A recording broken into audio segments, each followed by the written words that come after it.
വേദിയിലിരിക്കുന്ന വിശിഷ്ട വ്യക്തിത്വങ്ങളെ, പ്രിയപ്പെട്ട ഈ സെമിനാർ ശ്രവിക്കാനെത്തിയ സഹപ്രവർത്തകരെ, സുഹൃത്തുക്കളെ, അസ്സലാമു അലൈക്കും. എല്ലാവർക്കും നമസ്കാരം.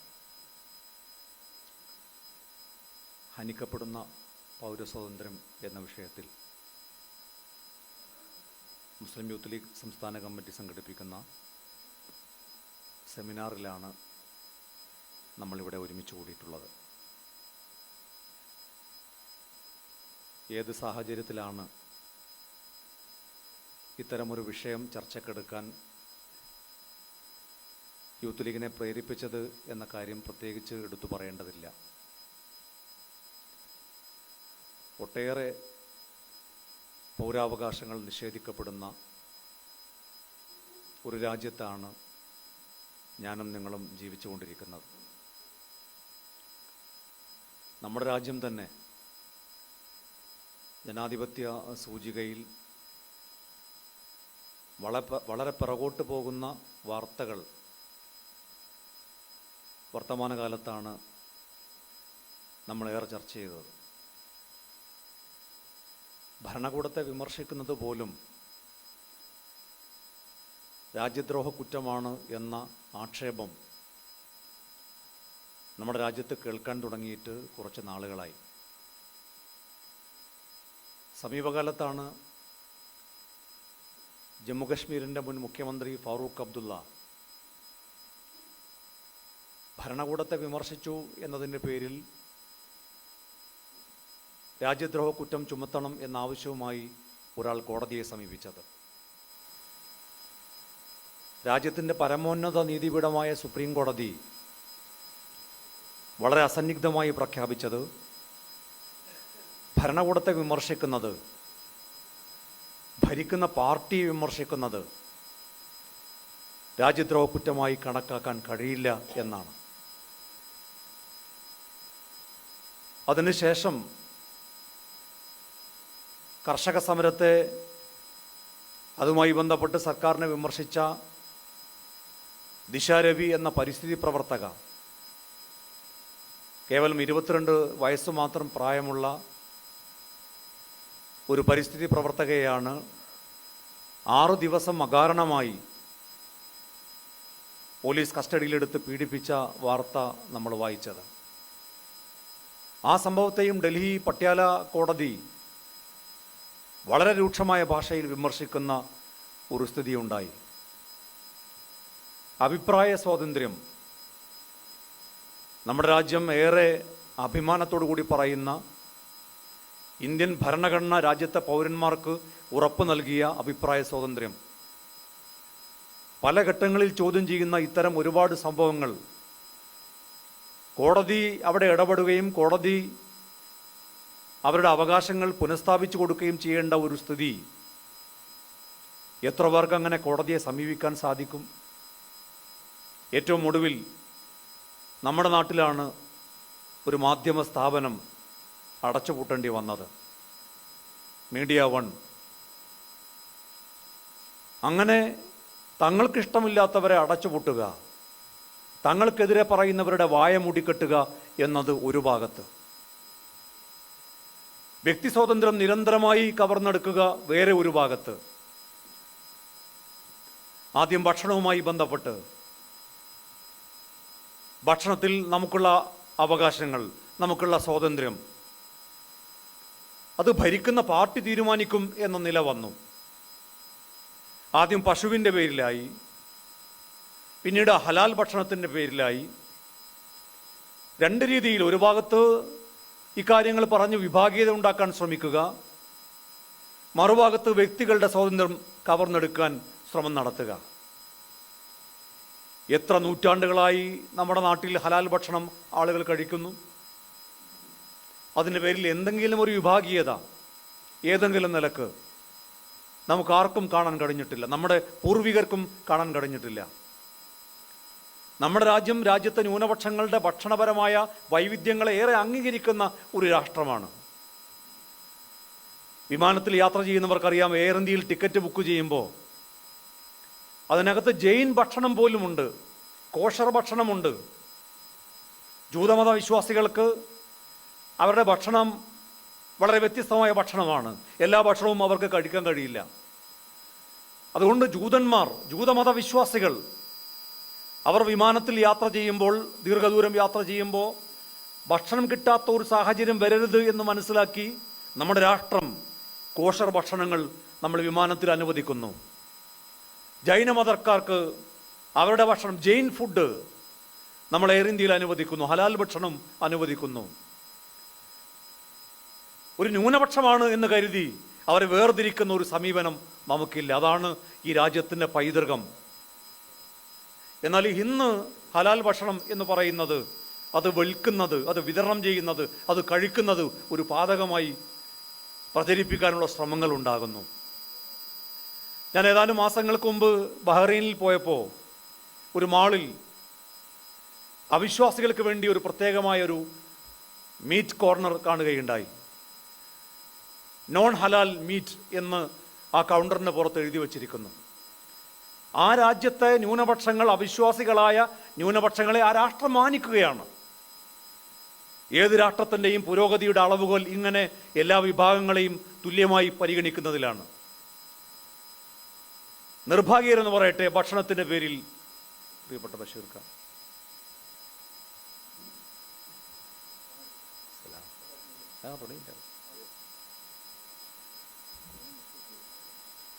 നമ്മുടെ രാജ്യത്ത് വേർതിരിവുകൾ ഉണ്ടാക്കാനുള്ള ശ്രമങ്ങൾ ഉണ്ടാകുന്നു.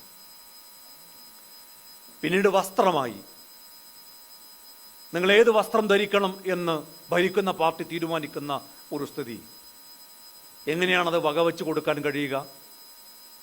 എത്ര കാലമായി ഹിജാബ് ധരിച്ചുകൊണ്ട്, തലയിൽ തട്ടമിട്ടുകൊണ്ട്, തല മറച്ചുകൊണ്ട് മുസ്ലിം പെൺകുട്ടികൾ അവർ ഏതൊക്കെ പ്രവർത്തനങ്ങളിൽ ഏർപ്പെടുന്നു?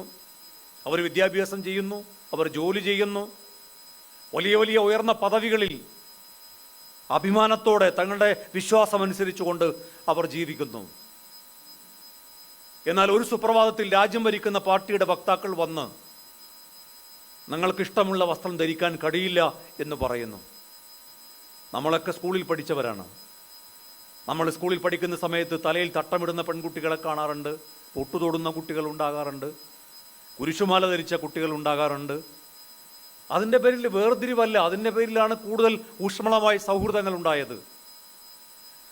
വ്യത്യസ്ത മതങ്ങളെക്കുറിച്ച് പഠിക്കാൻ, അവരുടെ വിശ്വാസങ്ങളെക്കുറിച്ച് പഠിക്കാൻ, അത് മാനിക്കാൻ നമ്മുടെയൊക്കെ സ്കൂളുകളിലെ ഈ വൈവിധ്യങ്ങൾ നമുക്ക് വലിയ അനുഗ്രഹമായിരുന്നു.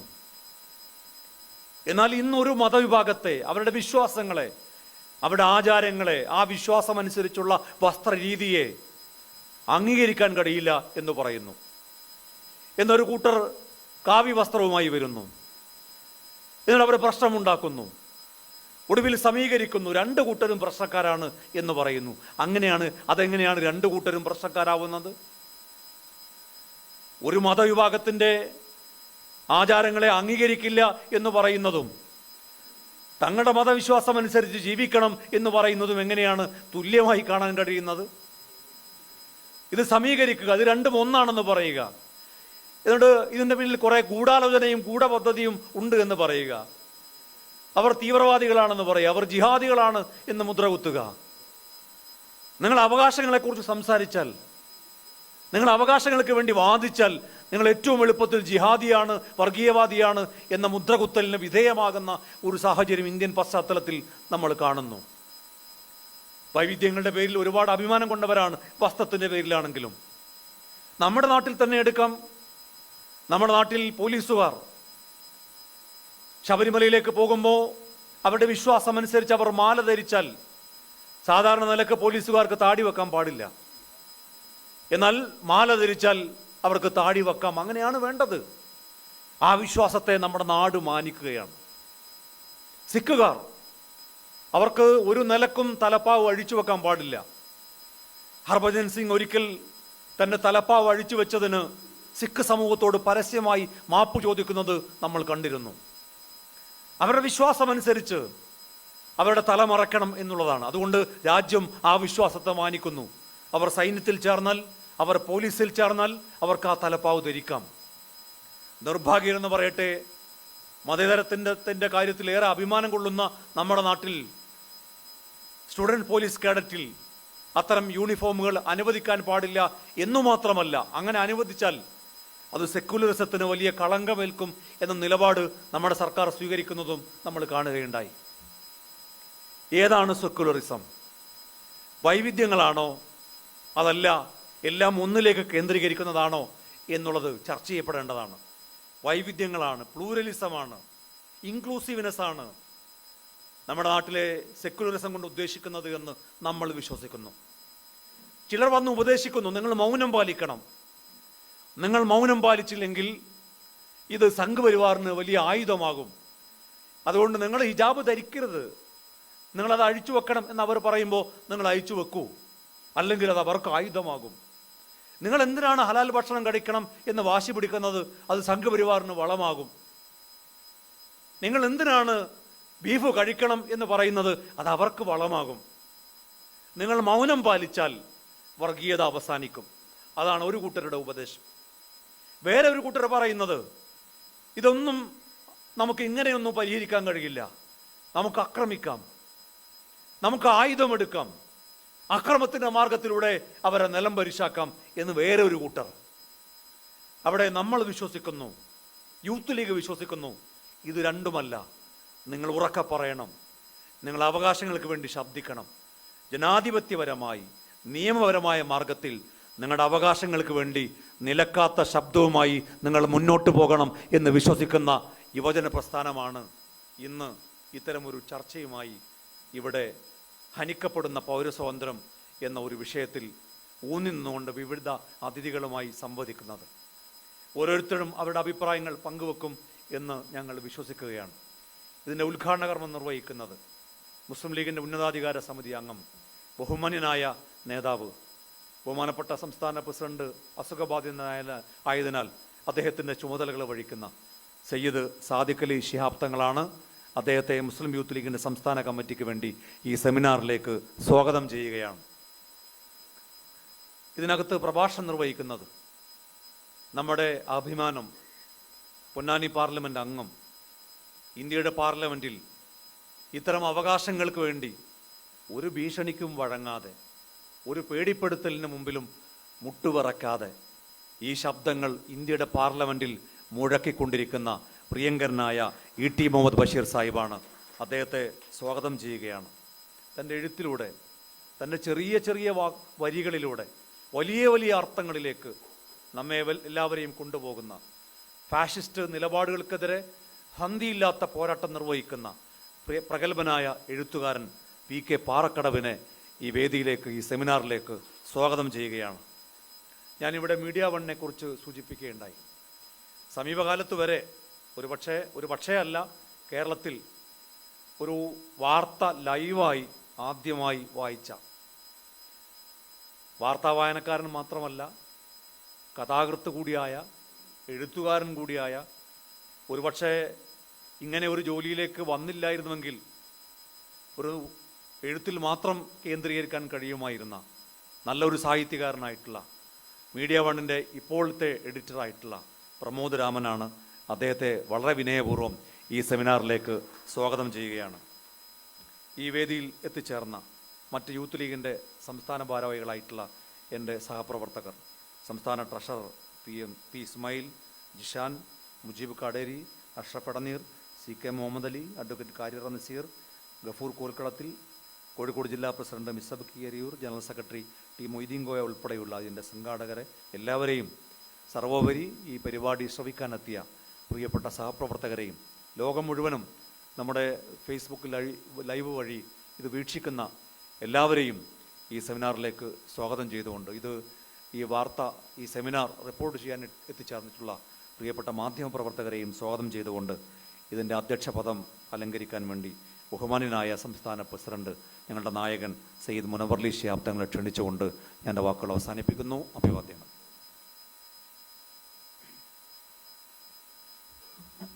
അസ്സലാമു അലൈക്കും. ഏറെ ബഹുമാനരായ ഈ സെമിനാറിൻ്റെ ഉദ്ഘാടന കർമ്മം നിർവഹിക്കുന്ന സയ്യിദ് സാദിഖ് അലി ശിഹാബ് തങ്ങൾ, ബഹുമാനപ്പെട്ട മുസ്ലിം ലീഗിൻ്റെ അഖിലേന്ത്യാ ഓർഗനൈസിംഗ് സെക്രട്ടറി ഇ.ടി. മുഹമ്മദ് ബഷീർ സാഹിബ്, ഇവിടെ അധികമായി എത്തിയിട്ടുള്ള പ്രമുഖ എഴുത്തുകാരനും ചിന്തകനും സാഹിത്യ ലോകത്ത് നിറഞ്ഞു നിൽക്കുന്ന PK Parakkadavu, media one editor, പ്രമുഖ മാധ്യമ പ്രവർത്തകൻ പ്രമോദ് രാമൻ, പ്രിയപ്പെട്ട മുസ്ലിം യൂത്ത് ലീഗിൻ്റെ സംസ്ഥാന general secretary PK Firoz, treasurer Ismail, Mujeeb Kaderi, മറ്റ് സഹഭാരവാഹികളായിട്ടുള്ള അഷ്റഫ് അടനീർ, CK മുഹമ്മദ് അലി, PPM ജിഷാൻ, കാര്യർ നസീർ, ഗഫൂർ, നിസബ്, മൊയ്തീൻ കോയ അടക്കമുള്ള വേദിയിലും സദസ്സിലും മറ്റിവിടെ സന്നിഹിതരായ മുസ്ലിം യൂത്ത് ലീഗിൻ്റെ പ്രവർത്തകരെ, മറ്റു പ്രിയപ്പെട്ട സഹോദരന്മാരെ, സഹോദരിമാരെ, മാധ്യമപ്രവർത്തകരെ, ഈയൊരു സെമിനാർ കൊണ്ടിട്ടുള്ള ഉദ്ദേശങ്ങളെക്കുറിച്ച് ഇവിടെ വിശദമായി സ്വാഗത പ്രഭാഷണത്തിൽ PK ഫിറോസ് ഇവിടെ വിശദീകരിക്കുകയുണ്ടായി. മുസ്ലിം യൂത്ത് ലീഗ് ഇവിടെ ഇങ്ങനെയൊരു സെമിനാർ സംഘടിപ്പിക്കുന്നതിൻ്റെ അനിവാര്യത ഈ വർത്തമാന കാലത്തിൽ എത്രത്തോളം ഉണ്ട് എന്നുള്ളത് നമ്മളൊക്കെ അറിഞ്ഞുകൊണ്ടിരിക്കുന്ന വാസ്തവമാണ്. അങ്ങനെ ഒരു കലുഷിതമായ ഒരു സാമൂഹ്യ രാഷ്ട്രീയ പശ്ചാത്തലം ഇവിടെ നിലനിൽക്കുമ്പോൾ അതിനെക്കുറിച്ച് കൂടുതൽ ജനങ്ങളെ ബോധവൽക്കരിക്കുകയും അതിനെക്കുറിച്ച് കൂടുതൽ അന്വേഷണം നടത്തുകയും ചെയ്യുക എന്നുള്ളത് ഒരു യുവജന പ്രസ്ഥാനം എന്ന നിലയ്ക്കുള്ള ഒരു ധാർമ്മികപരമായ ഉത്തരവാദിത്തമാണ് ഇവിടെ ഇന്ന് നിർവഹിക്കപ്പെടുന്നത്. ഇന്ന് വളരെ പ്രമുഖരായിട്ടുള്ള നേതാക്കളാണ് ഇവിടെ ഇന്ന് ഈ വിഷയവുമായി നിങ്ങളോട് സംസാരിക്കാൻ ഇവിടെ എത്തിയിട്ടുള്ളത്. അവരുടെ സമയങ്ങളൊന്നും ഞാൻ കവർന്നെടുക്കാൻ ഉദ്ദേശിക്കുന്നില്ല. ഓരോ ദിവസവും ആശങ്കകൾ കൂടി വരുന്ന ഒരു സാഹചര്യത്തിലാണ് നാം ഇവിടെ ഈ രാജ്യത്ത് ജീവിച്ചു കൊണ്ടിരിക്കുന്നത്.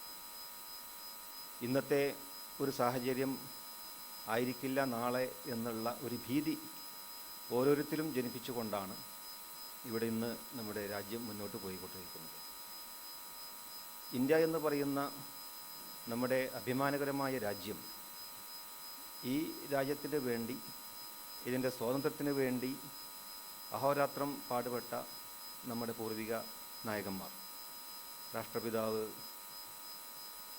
മഹാത്മാഗാന്ധി അടക്കവും അവരുടെ സഹപ്രവർത്തകരും എത്രയോ ശ്രമകരമായ ഹാർഡ്ഷിപ്പിലൂടെയാണ് ഈ രാജ്യത്തിന് സ്വാതന്ത്ര്യം നേടിത്തന്നത്.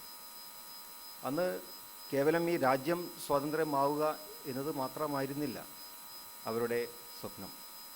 ബ്രിട്ടീഷ് ഭരണകാലത്ത് നിലനിന്നിരുന്ന ഒരുപാട് പ്രതിസന്ധികൾ, അന്ന് ആ കാലഘട്ടത്തിൽ ജീവിച്ച ജനസമൂഹത്തിൻ്റെ സ്വാതന്ത്ര്യമില്ലായ്മ, അടിമത്വം, ജാതി വിവേചനം, ഇതൊക്കെ ഒരു വലിയ സാമൂഹിക പ്രതിസന്ധികളായിരുന്നു, വെല്ലുവിളികളായിരുന്നു എന്ന് അവർ തിരിച്ചറിഞ്ഞിരുന്നു.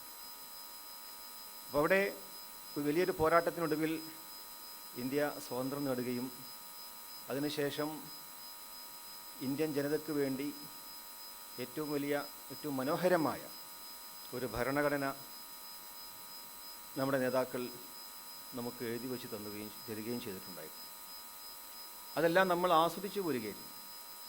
ഭരണഘടനയിൽ നമ്മൾ വിഭാവനം ചെയ്തിട്ടുള്ള ഓരോ ആർട്ടിക്കിളും ഇന്ത്യൻ പൗരന്മാർക്ക് അവർക്ക് ഏതൊക്കെ രീതിയിൽ അവർക്കുള്ള അവകാശങ്ങൾ, അവർക്കുള്ള സ്വാതന്ത്ര്യം, അവരുടെ ഉത്തരവാദിത്തങ്ങൾ, അവർക്ക് ചെയ്യാൻ കഴിയുന്ന കാര്യങ്ങൾ, ഇതെല്ലാം വളരെ മനോഹരമായി ലോകത്ത് ഒരു ജനാധിപത്യ രാജ്യത്തും ഇല്ലാത്ത രീതിയിൽ അത് പൂർണ്ണമായും ഉൾക്കൊള്ളാനും അത് പ്രായോഗികമാക്കാനും ഇന്ത്യയിൽ സാധിച്ചിട്ടുണ്ട് എന്നുള്ളതാണ്. ലോകത്ത് ഒരുപാട് രാജ്യങ്ങളുണ്ട്, അത് ഡെമോക്രാറ്റിക് രാജ്യങ്ങളാണെന്ന് അവർ അവകാശപ്പെടുന്നു. വെറും നാമമാത്രമായ ജനാധിപത്യ രാജ്യങ്ങൾ ലോകത്ത് നിലനിന്നിട്ടുണ്ടായിരുന്നു. അവരുടെയൊക്കെ പതനങ്ങൾ നമ്മൾ കണ്ടു. അതൊക്കെ ഒരു നൈമിഷികമാണെന്നും അത് ജനങ്ങൾ അതിൻ്റെ പ്രാധാന്യം ഉൾക്കൊണ്ടുകൊണ്ട് ഭരണാധികാരികളെ തകിടം മറിക്കാൻ പോലും അവർക്ക് കഴിയുന്നു എന്നുള്ളത് ജനാധിപത്യം എത്രത്തോളം മനോഹരമായിരുന്നു എന്നുള്ളതാണ്. അപ്പം അങ്ങനെയുള്ള ഒരു വലിയ ജനാധിപത്യം ആസ്വദിക്കുന്ന ഇന്ത്യൻ ജനത, അതാണ് ഒരുപക്ഷെ ഇന്ന് നമ്മൾ ഏറെ ആശങ്കയോട് കാണുന്ന ഒരു സാഹചര്യം. ഈ ജനാധിപത്യം പോറലേൽക്കപ്പെടുന്നുണ്ടോ പൂർണ്ണമായ ജനാധിപത്യം ഇവിടെ നിലനിൽക്കുന്നുണ്ടോ എന്നുള്ള ഒരു സംശയം നമ്മുടെ മുമ്പിൽ നിൽക്കുകയാണ്. അപ്പോൾ അവിടെ ജനാധിപത്യത്തിൻ്റെ ഇവിടെ നമുക്ക് നമ്മുടെ രാജ്യം ഇവിടെ ഉടലെടുത്തപ്പോൾ ഈ രാജ്യത്തിൻ്റെ ഭരണഘടനയും രാജ്യം വിഭാവനം ചെയ്യുന്ന നമ്മുടെ സ്വാതന്ത്ര്യവും അതിനെ നിർവചിക്കപ്പെടുക എന്നുള്ളതാണ് നമ്മുടെ ഉത്തരവാദിത്വം. ഒരിക്കലും ഒരു രാഷ്ട്രത്തെ നിർവചിക്കുകയല്ല ഇവിടെ നമ്മുടെ നേതാക്കൾ ചെയ്തിട്ടുള്ളത്. പക്ഷേ നമ്മുടെ രാജ്യത്തിൻ്റെ ജനാധിപത്യ സൗന്ദര്യത്തെയും നമ്മുടെ അവകാശങ്ങളെയും പൗരാവകാശങ്ങളായി പൗരന്മാരെയും നിർവചിക്കുക എന്നുള്ളതായിരുന്നു നമ്മുടെ മുൻകാല നേതാക്കൾ ഇവിടെ ചെയ്തിട്ടുള്ളത്.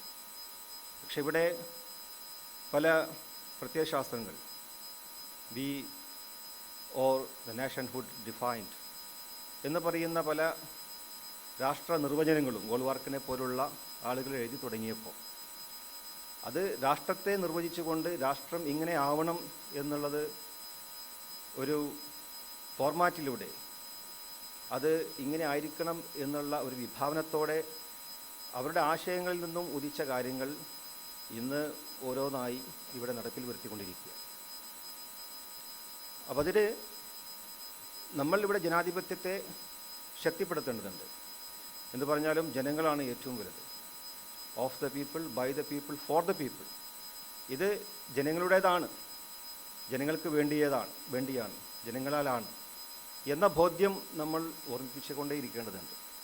അപ്പോൾ ഇവിടെയാണ് ജനങ്ങളുടെ ഓരോ അവകാശങ്ങളും ഇന്ന് നിഷേധിക്കപ്പെടുന്ന രീതിയിലേക്ക് ഏകാധിപത്യ സ്വഭാവത്തിലേക്ക് നമ്മുടെ രാജ്യം പോയിക്കൊണ്ടിരിക്കുകയാണ്. ഇവിടെ ഫിറോസ് സൂചിപ്പിച്ചതുപോലെ നമ്മുടെ ഓരോ അവകാശങ്ങളും ഇന്ന് ധ്വംസിക്കപ്പെട്ടുകൊണ്ടിരിക്കുന്നു. നമ്മുടെ ഭക്ഷണ സ്വാതന്ത്ര്യം, നമ്മുടെ വസ്ത്ര സ്വാതന്ത്ര്യം, നമ്മുടെ ആവിഷ്കാര സ്വാതന്ത്ര്യം, ഇതിനൊക്കെ അങ്ങനെയുള്ള സ്വാതന്ത്ര്യങ്ങൾ ഓരോ ദിവസവും ഇന്നിവിടെ ഇല്ലാതായിക്കൊണ്ടിരിക്കുന്നു. ഇത് നേരത്തെ തുടങ്ങിയതാണ്. ആവിഷ്കാര സ്വാതന്ത്ര്യത്തെക്കുറിച്ച് പറയുമ്പോൾ ഈ രാജ്യത്തിൻ്റെ ഭരണകൂടത്തെ അറിയാൻ, ഈ രാജ്യത്തെക്കുറിച്ച് അറിയാൻ ജനങ്ങൾക്ക് അവകാശമുണ്ട്. അതിനുള്ള ഏറ്റവും വലിയ ഒരു സ്രോതസ്സാണ് നമ്മുടെ മീഡിയ എന്ന് പറയുന്നത്.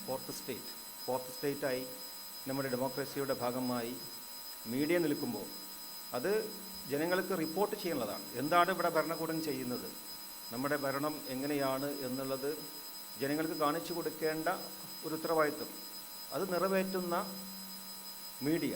ആ മീഡിയയെ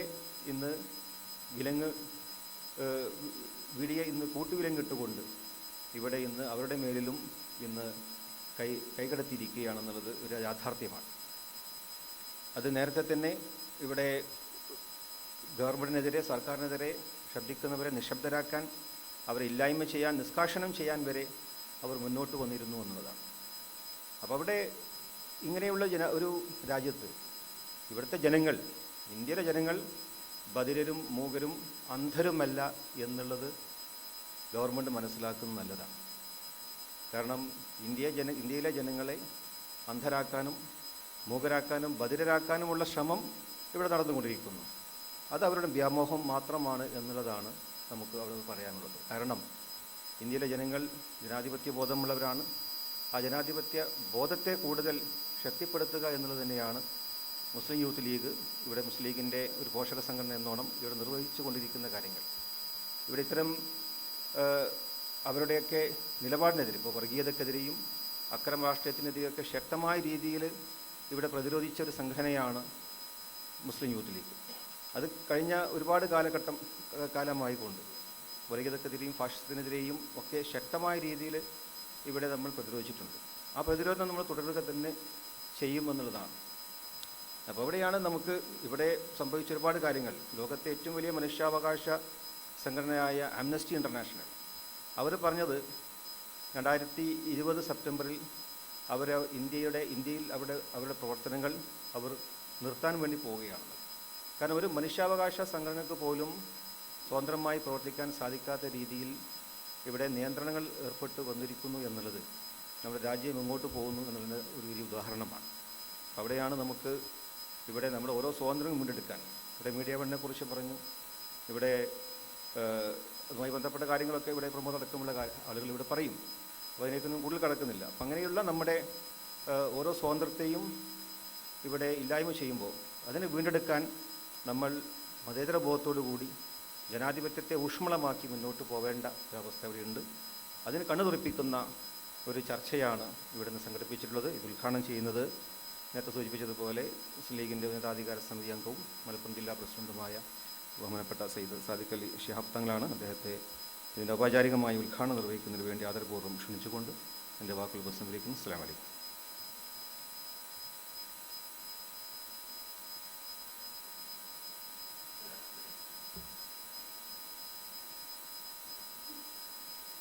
അസ്സലാമു അലൈക്കും വറഹ്മത്തുള്ളാഹി വബറകാതുഹു. പ്രിയപ്പെട്ട അധ്യക്ഷൻ സയ്യിദ് മുനവ്വർ ശിഹാബ്,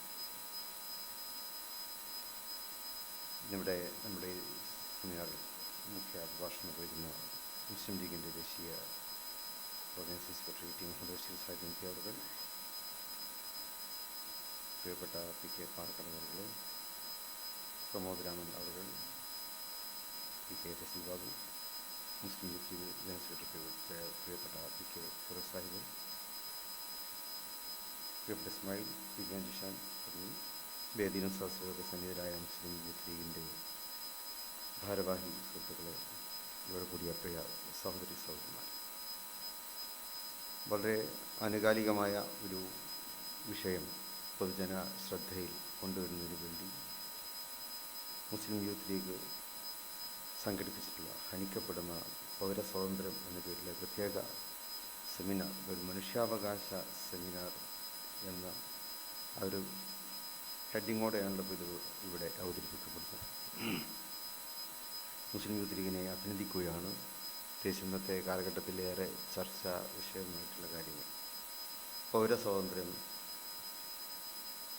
മാധ്യമ സ്വാതന്ത്ര്യം, നേരത്തെ ഇവിടെ സൂചിപ്പിച്ച മറ്റ് ഭക്ഷണ സ്വാതന്ത്ര്യം അടക്കമുള്ള, വസ്ത്ര സ്വാതന്ത്ര്യം അടക്കമുള്ള, വിദ്യാഭ്യാസ സ്വാതന്ത്ര്യം അടക്കമുള്ള അതിനൊക്കെ എതിരുള്ള കയ്യേറ്റങ്ങളാണ് ഇന്ന് രാജ്യത്ത് എമ്പാടും നടന്നുകൊണ്ടിരിക്കുന്നത്. ഇന്ത്യയുടെ ഏറ്റവും വലിയ ശക്തി എന്നുള്ളത് ഇന്ത്യക്കൊരു ശക്തമായ ഭരണഘടനയുണ്ട് എന്നുള്ളതാണ്. മഹാനായ ഡോക്ടർ അംബേദ്കർ അന്ന് തന്നെ ഒരു കാര്യം പറഞ്ഞിട്ടുണ്ടായിരുന്നു. വളരെ മെച്ചപ്പെട്ട ഒരു ഭരണഘടനയാണ് നമ്മുടെ രാജ്യത്തിനുള്ളത്. പക്ഷേ മെച്ചപ്പെട്ടവരല്ലാത്തവർ അത് കൈകാര്യം ചെയ്താൽ ഭരണഘടന വികൃതമായി പോകും എന്ന് മഹാനായ ഡോക്ടർ അംബേദ്കർ പതിറ്റാണ്ടുകൾക്ക് മുമ്പ് തന്നെ പറഞ്ഞിട്ടുണ്ടായിരുന്നു. ഇന്നിപ്പോൾ സംഭവിച്ചുകൊണ്ടിരിക്കുന്നത് അത് തന്നെയാണ്. ശക്തമായ ആഴമേറിയ, ലോകത്തെ മറ്റൊരു രാജ്യത്തിനും അവകാശപ്പെടാൻ കഴിയാത്ത വിധത്തിലുള്ള ഒരു ഭരണഘടനയുടെ അതുണ്ട് എന്ന് അവകാശപ്പെടും നമ്മുടെ ഇന്ത്യക്ക്. പക്ഷേ ഇന്നിപ്പോൾ അത് കൈകാര്യം ചെയ്യുന്നവർ ഭരണഘടനയുടെ അന്തസ്സിനെ പരിപാലിക്കാനോ അതിന് വില കൽപ്പിക്കാനോ അല്ലാത്തവരാണ്. ഇത്രയും ശക്തമായൊരു ഭരണഘടന രാജ്യത്തുണ്ടായിട്ട് അതിനെ പുല്ലിൻ്റെ വില കൽപ്പിക്കുന്ന ഒരു രാജ്യത്തിൻ്റെ അധികാരികളാണ് ഇന്ന് ഇന്ത്യയുടെ ഏറ്റവും വലിയ ഭീഷണിയും നിർഭാഗ്യവും എന്ന് നമുക്ക് പറയേണ്ടി വന്നിരിക്കുകയാണ്. വിമർശനങ്ങളെ വല്ലാതെ ഭയപ്പെടുന്നവരാണ് അവർ.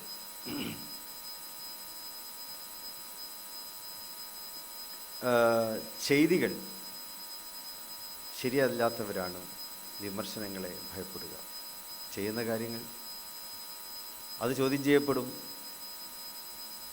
എന്ന് മുൻകൂട്ടി അറിയാവുന്നവർ അങ്ങനെ ചോദ്യം ചെയ്യപ്പെടാനുള്ള സാഹചര്യത്തിൽ ഇല്ലാതാക്കുന്നു. അതാണിപ്പോൾ ഈ മാധ്യമ സ്വാതന്ത്ര്യത്തിന് എതിരെ ഒരു കൂച്ചുരൂപമായി രംഗത്ത് വന്നിട്ടുള്ളത്. ജനാധിപത്യത്തിൻ്റെ ഏറ്റവും വലിയ ശക്തി എന്നുള്ളത് രാജാവ് നഗ്നനാണ് എന്ന് തുറന്നു പറയുവാനുള്ള ചങ്കൂറ്റമാണ്. ഇന്ത്യ ആ ചങ്കൂറ്റത്തിലൂടെ കടന്നു വന്നൊരു രാജ്യമാണ്. ലോകത്ത് ശക്തമായി സാമ്രാജ്യത്വം നിലനിന്നിരുന്നൊരു കാലത്ത് ആ സാമ്രാജ്യത്വത്തിനെതിരെ ശക്തമായി പ്രതികരിച്ച ഒരു രാജ്യം നമ്മുടെ ഇന്ത്യയാണത്. സാമ്രാജ്യ ശക്തികൾക്ക് ആ പ്രതികരണത്തെ ഭയന്നുകൊണ്ട് തന്നെ ഇന്ത്യ വിട്ടുപോകേണ്ടി വന്നു എന്നുള്ളതാണ്. അവിടെ ഓരോ ഇന്ത്യക്കാരനും അന്ന് രാജാവ് നഗ്നനാണ് എന്ന് തുറന്നു പറയാൻ ധൈര്യം കാണിച്ചു എന്നുള്ളതാണ്.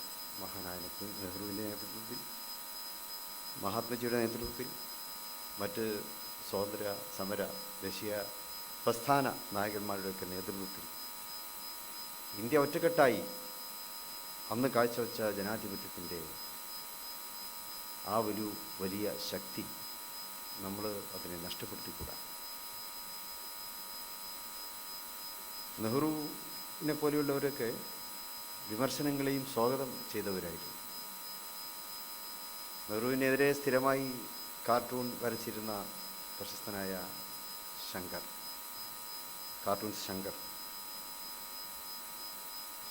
ശങ്കറിനെ പൊതുവേദികളിലും മറ്റുമൊക്കെ കാണുമ്പോൾ നെഹ്റു പറയാറുണ്ടായിരുന്നു അത്രേ, താങ്കൾ വര നിർത്തരുത്, താങ്കൾ എന്നെ വിമർശിച്ചു കൊണ്ടിരിക്കണം, ഞാനത് ഇഷ്ടപ്പെടുന്നു എന്നാണ്. ഇന്നിപ്പോൾ വരയിലൂടെയും എഴുത്തിലൂടെയും അനിഷ്ടകരമായ കാര്യങ്ങൾ, മറ്റു ചിലർക്ക് അനിഷ്ടകരമായിട്ടുള്ള കാര്യങ്ങൾ വരച്ചും എഴുതിയും കഴിയുന്നവരുടെ അവസ്ഥ എന്താണ്? ഗൗരി ലങ്കേഷിൻ്റെ അവസ്ഥ, കൽബർഗിയുടെ അവസ്ഥ, ഗോവിന്ദ് പൻസാരയുടെ അവസ്ഥ, അതൊക്കെ എന്താണ്? ജീവൻ തന്നെ അവർക്ക് ബലി കൊടുക്കേണ്ടി വന്നു എന്നുള്ളതാണ്. നെഹ്റുവിനെ പോലെയുള്ള മഹാത്മാക്കൾ ജീവിച്ച ഒരു രാജ്യത്താണ് ഇത് സംഭവിക്കുന്നത് എന്നുള്ളതാണ്. അവരൊക്കെ വിമർശനങ്ങൾ എത്രമാത്രം സ്വാഗതം ചെയ്തവരായിരുന്നു. അങ്ങനെയുള്ള രാജ്യത്താണ് ഇന്നിപ്പോൾ ഇത്തരം വലുതായ്മകൾ സംഭവിച്ചുകൊണ്ടിരിക്കുന്നത്.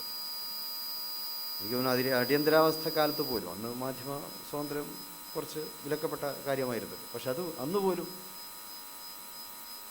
ഇന്ന് കാണുന്ന പോലെയുള്ള അതിതീവ്രമായ മാധ്യമങ്ങൾക്ക് എതിരെ കൂച്ചിലെഴുതുന്ന സ്വഭാവം ഉണ്ടായിരുന്നില്ലെന്നാണ് തോന്നുന്നത്. അന്ന് ഫക്രുദ്ദീൻ അലി അഹമ്മദ്, ഇന്ത്യയുടെ രാഷ്ട്രപതിയായിരുന്ന ഫക്രുദ്ദീൻ അലി അഹമ്മദ് അടിയന്തരാവസ്ഥയുടെ അതിനെ അംഗീകരിക്കുന്ന ഒപ്പിടുന്നതിനെ കുറിച്ച് കാർട്ടൂൺ ഇറങ്ങിയിട്ടുണ്ടായി. ബാത്റൂമിൽ വെച്ചാണ് അദ്ദേഹം ഒപ്പിടുന്നത്. അപ്പോൾ കാർട്ടൂൺ കാണുന്നവർക്കറിയാം, ഈ was naked in the bathroom. അപ്പോൾ അതിൻ്റെ പുറത്തേക്ക് ഇങ്ങനെ കൈ വെച്ചിട്ടാണ് മൂപ്പര് ഒപ്പിട്ട് കൊടുക്കുന്നത്. ഇതായിരുന്നു കാർട്ടൂൺ. പക്ഷെ അന്ന് പോലും അത്തരം കാർട്ടൂണുകൾ വെളിച്ചം കണ്ടു എന്നുള്ളതാണ്. അടിയന്തരാവസ്ഥ കാലത്ത് പോലും ഗവൺമെൻറ്റിനെ വിമർശിച്ച, അന്നത്തെ പ്രധാനമന്ത്രി, അന്നത്തെ പ്രസിഡൻറ്റിനെ വിമർശിച്ച, അതിരൂക്ഷമായി വിമർശിച്ച കാർട്ടൂൺ അന്ന് പോലും അതിന് വിലങ്ങുണ്ടായില്ല എന്നുള്ളതാണ്. പക്ഷെ അവിടെയാണ് ഇന്നത്തെ ഈ സ്വാതന്ത്ര്യങ്ങൾക്കെതിരെയുള്ള ഈ കയ്യേറ്റം. ജനാധിപത്യത്തിൽ വിയോജിക്കാനുള്ള സ്വാതന്ത്ര്യമാണ് ഏറ്റവും പ്രോത്സാഹിപ്പിക്കപ്പെടേണ്ടത്. യോജിക്കാൻ വലിയ സ്വാതന്ത്ര്യത്തിൻ്റെ ആവശ്യമൊന്നുമില്ല. വിയോജിപ്പിൻ്റെ സ്വാതന്ത്ര്യം, വിയോജിക്കാനുള്ള സ്വാതന്ത്ര്യം, അതാണ് ജനാധിപത്യം. യോജിക്കാനുള്ള സ്വാതന്ത്ര്യം ഹിറ്റ്ലർക്കും കൊടുക്കാൻ പറ്റും. എന്നാൽ വിയോജിക്കാനുള്ള സ്വാതന്ത്ര്യത്തെ നിലനിർത്തുക എന്നതാണ് ഇന്ത്യയെ പോലെയുള്ള ഒരു രാജ്യം കാഴ്ചവെച്ചിട്ടുള്ള വലിയ ശക്തി എന്നുള്ളത്. അത് നഷ്ടപ്പെടുമ്പോൾ പലതും നഷ്ടപ്പെടുന്നു. നമ്മുടെ ജനാധിപത്യത്തിൻ്റെ ശക്തി പ്രതിപക്ഷ സ്വരത്തെ നമ്മൾ സ്വാഗതം ചെയ്യുന്നു എന്നുള്ളതാണല്ലോ. പഞ്ചായത്ത് മുതൽ പാർലമെൻറ്റ് തലം വരെ പ്രതിപക്ഷ സ്വരം ഉയർന്നു വരണം എന്നുള്ളതിന് നമ്മളൊരാളെ ശമ്പളം വെച്ച് നിർത്തിയിട്ടുണ്ട്. ഒരു പ്രതിപക്ഷ നേതാവാണ്. പഞ്ചായത്ത് മുതൽ പാർലമെൻറ്റ് തലം വരെയുണ്ട്. ഗവൺമെൻറ് ശമ്പളം കൊടുക്കുന്നു. അപ്പോൾ അതിനർത്ഥം എന്താണ്? വീഴ്ചകളെ തുറന്ന് കാണിക്കണം, അതിനെതിരെയുള്ള പ്രതികരണങ്ങൾ ഉണ്ടാകണം. ആ പ്രതികരണങ്ങളിലൂടെ ഗവൺമെൻറ്റുകൾക്ക് തെറ്റുതിരുത്തുവാൻ സാധിക്കണം. ആ ഒരു വിശാല മനസ്സാണ് അതിൻ്റെ പിന്നിലുള്ളത്. പക്ഷേ ഇന്ന് വിമർശനങ്ങളെ ഭയപ്പെടുന്ന ഒരു ഭരണകൂടവും അത്തരമൊരു വ്യവസ്ഥിതിയുമാണ് ഇന്നുള്ളത്. നമുക്കതിനെ അംഗീകരിക്കാൻ സാധ്യമല്ല. ഇന്ത്യയുടെ പാരമ്പര്യം എന്നുള്ളത് ഇന്ന് കാണുന്ന പാരമ്പര്യമല്ല, എല്ലാവരെയും അംഗീകരിച്ചുകൊണ്ടുള്ള പാരമ്പര്യമാണ്. ഇന്ത്യയുടെ ബഹുസ്വരത, ഇന്ത്യയുടെ ഏറ്റവും വലിയ ശക്തി അതാണല്ലോ. ഈ ബഹുസ്വരതയുടെ വർണ്ണങ്ങൾ മറ്റു പല ലോകരാജ്യങ്ങൾക്കും അവകാശപ്പെടാൻ സാധിക്കാത്തതാണ്. ഇവിടുത്തെ ജാതി, ഇവിടുത്തെ മതങ്ങൾ, ഇവിടുത്തെ വ്യത്യസ്തതകൾ, ആചാരങ്ങൾ, അനുഷ്ഠാനങ്ങൾ, ഭക്ഷണ രീതികൾ, ഇങ്ങനെ വളരെ വളരെ വ്യത്യസ്തത നിറഞ്ഞ നമ്മുടെ രാജ്യത്തിൻ്റെ ബഹുസ്വരതയെ വൻശക്തി രാജ്യങ്ങൾ പോലും ബഹുമാനിക്കുന്നു. അമേരിക്ക പലപ്പോഴും പല ലോകരാജ്യങ്ങളെയും പേടിപ്പിച്ച് നിർത്തുന്ന ഒരു ശക്തിയാണല്ലോ. അമേരിക്കയും ബ്രിട്ടനും വൻശക്തി രാജ്യങ്ങളൊക്കെ. പക്ഷെ ആരും ഇന്ത്യയെ പേടിപ്പിക്കാറില്ല. നമ്മൾ തൊട്ടയൽ രാജ്യമായ പാകിസ്ഥാനെയോ ബംഗ്ലാദേശിനെയൊക്കെ പേടിപ്പിക്കുന്ന പോലെ ഇന്ത്യ രാജ്യത്തെ പേടിപ്പിക്കാൻ ഒരു അമേരിക്കയോ ഒരു വൻശക്തി രാജ്യമോ തയ്യാറാകാറില്ല. ഒരു ഭയമാണ്. കാരണം ഇവിടുത്തെ ഈ ബഹുസ്വരതയുടെ ശക്തി അതൊരു പ്രഹരശേഷിയുള്ള ആയുധത്തെക്കാളും ശക്തമാണ് എന്നുള്ള തിരിച്ചറിവാണ് അവർക്കുള്ളത്. അപ്പോൾ അതിനെ ശക്തിപ്പെടുത്തുകയാണ് നമുക്ക് ആവശ്യം. ലോകരാജ്യങ്ങൾക്കിടയിൽ ഇന്ത്യയുടെ ശക്തിയും പാരമ്പര്യവും അധീശത്വവും സ്ഥാപിക്കാനുള്ള മാർഗം എന്നുള്ളത് നമ്മുടെ ബഹുസ്വരതയെ ശക്തിപ്പെടുത്തുക എന്നുള്ളത് തന്നെയാണ്. അമേരിക്കയും റഷ്യയും ഒരു കാലത്ത് ശീതസമരത്തിൻ്റെ പാതയിലായിരുന്നല്ലോ. പക്ഷെ അന്ന് അവരെക്കാളും ലോക നേതാക്കളുടെ ശ്രദ്ധ, ഇപ്പോൾ അന്നത്തെ പ്രസിഡന്റ് നിക്സനാകട്ടെ, സോവിയറ്റ് പ്രസിഡന്റ് ബ്രിഷ്നേവാകട്ടെ, അവരെക്കാളൊക്കെ ലോക ശ്രദ്ധ പിടിച്ചു പറ്റാൻ മഹാനായ പണ്ഡിറ്റ് ജവഹർലാൽ നെഹ്റുവിന് സാധിച്ചു. മാർഷൽ ടിറ്റോവിന് കഴിഞ്ഞു. ഈജിപ്തിലെ ജമാൽ അബ്ദുൽ നാസറിന് കഴിഞ്ഞു.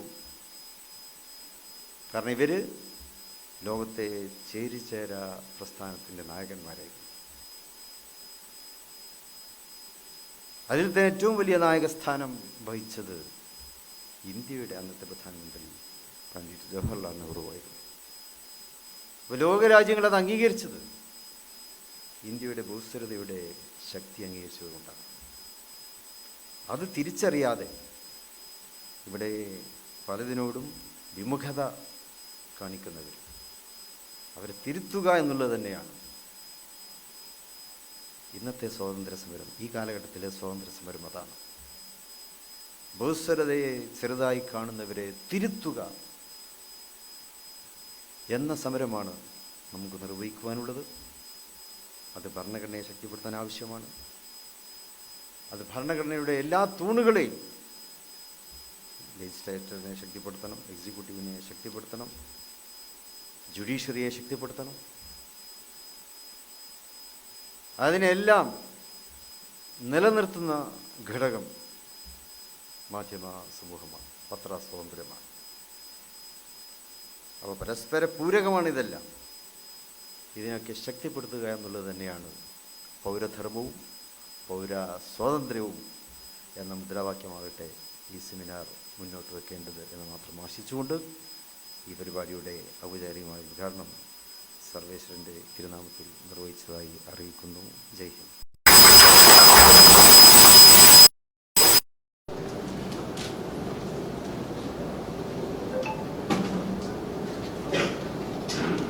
പ്രിയപ്പെട്ട പക്ഷികൾക്ക് നമ്മുടെ സംസാരം.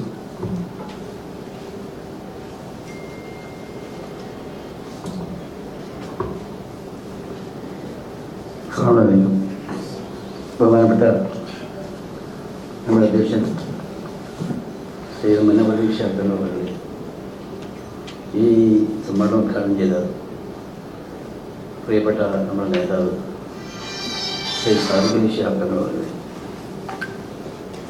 ഈ സമ്മേളനത്തിൽ നമ്മോട് സംസാരിക്കാനിരിക്കുന്ന എല്ലാവരും വളരെ പ്രഗത്ഭരായിട്ടുള്ള ആളുകളാണ്. പ്രിയപ്പെട്ട പി കെ പാലക്കാട് ഇവിടെ സംസാരിക്കാനുണ്ട്. ശ്രീ പൊങ്ങുതരാമൻ അതുപോലെ തന്നെ ഇസ്മായിൽ, നമ്മുടെ പ്രമുഖരാണ്, കൂടാതെ നമ്മുടെ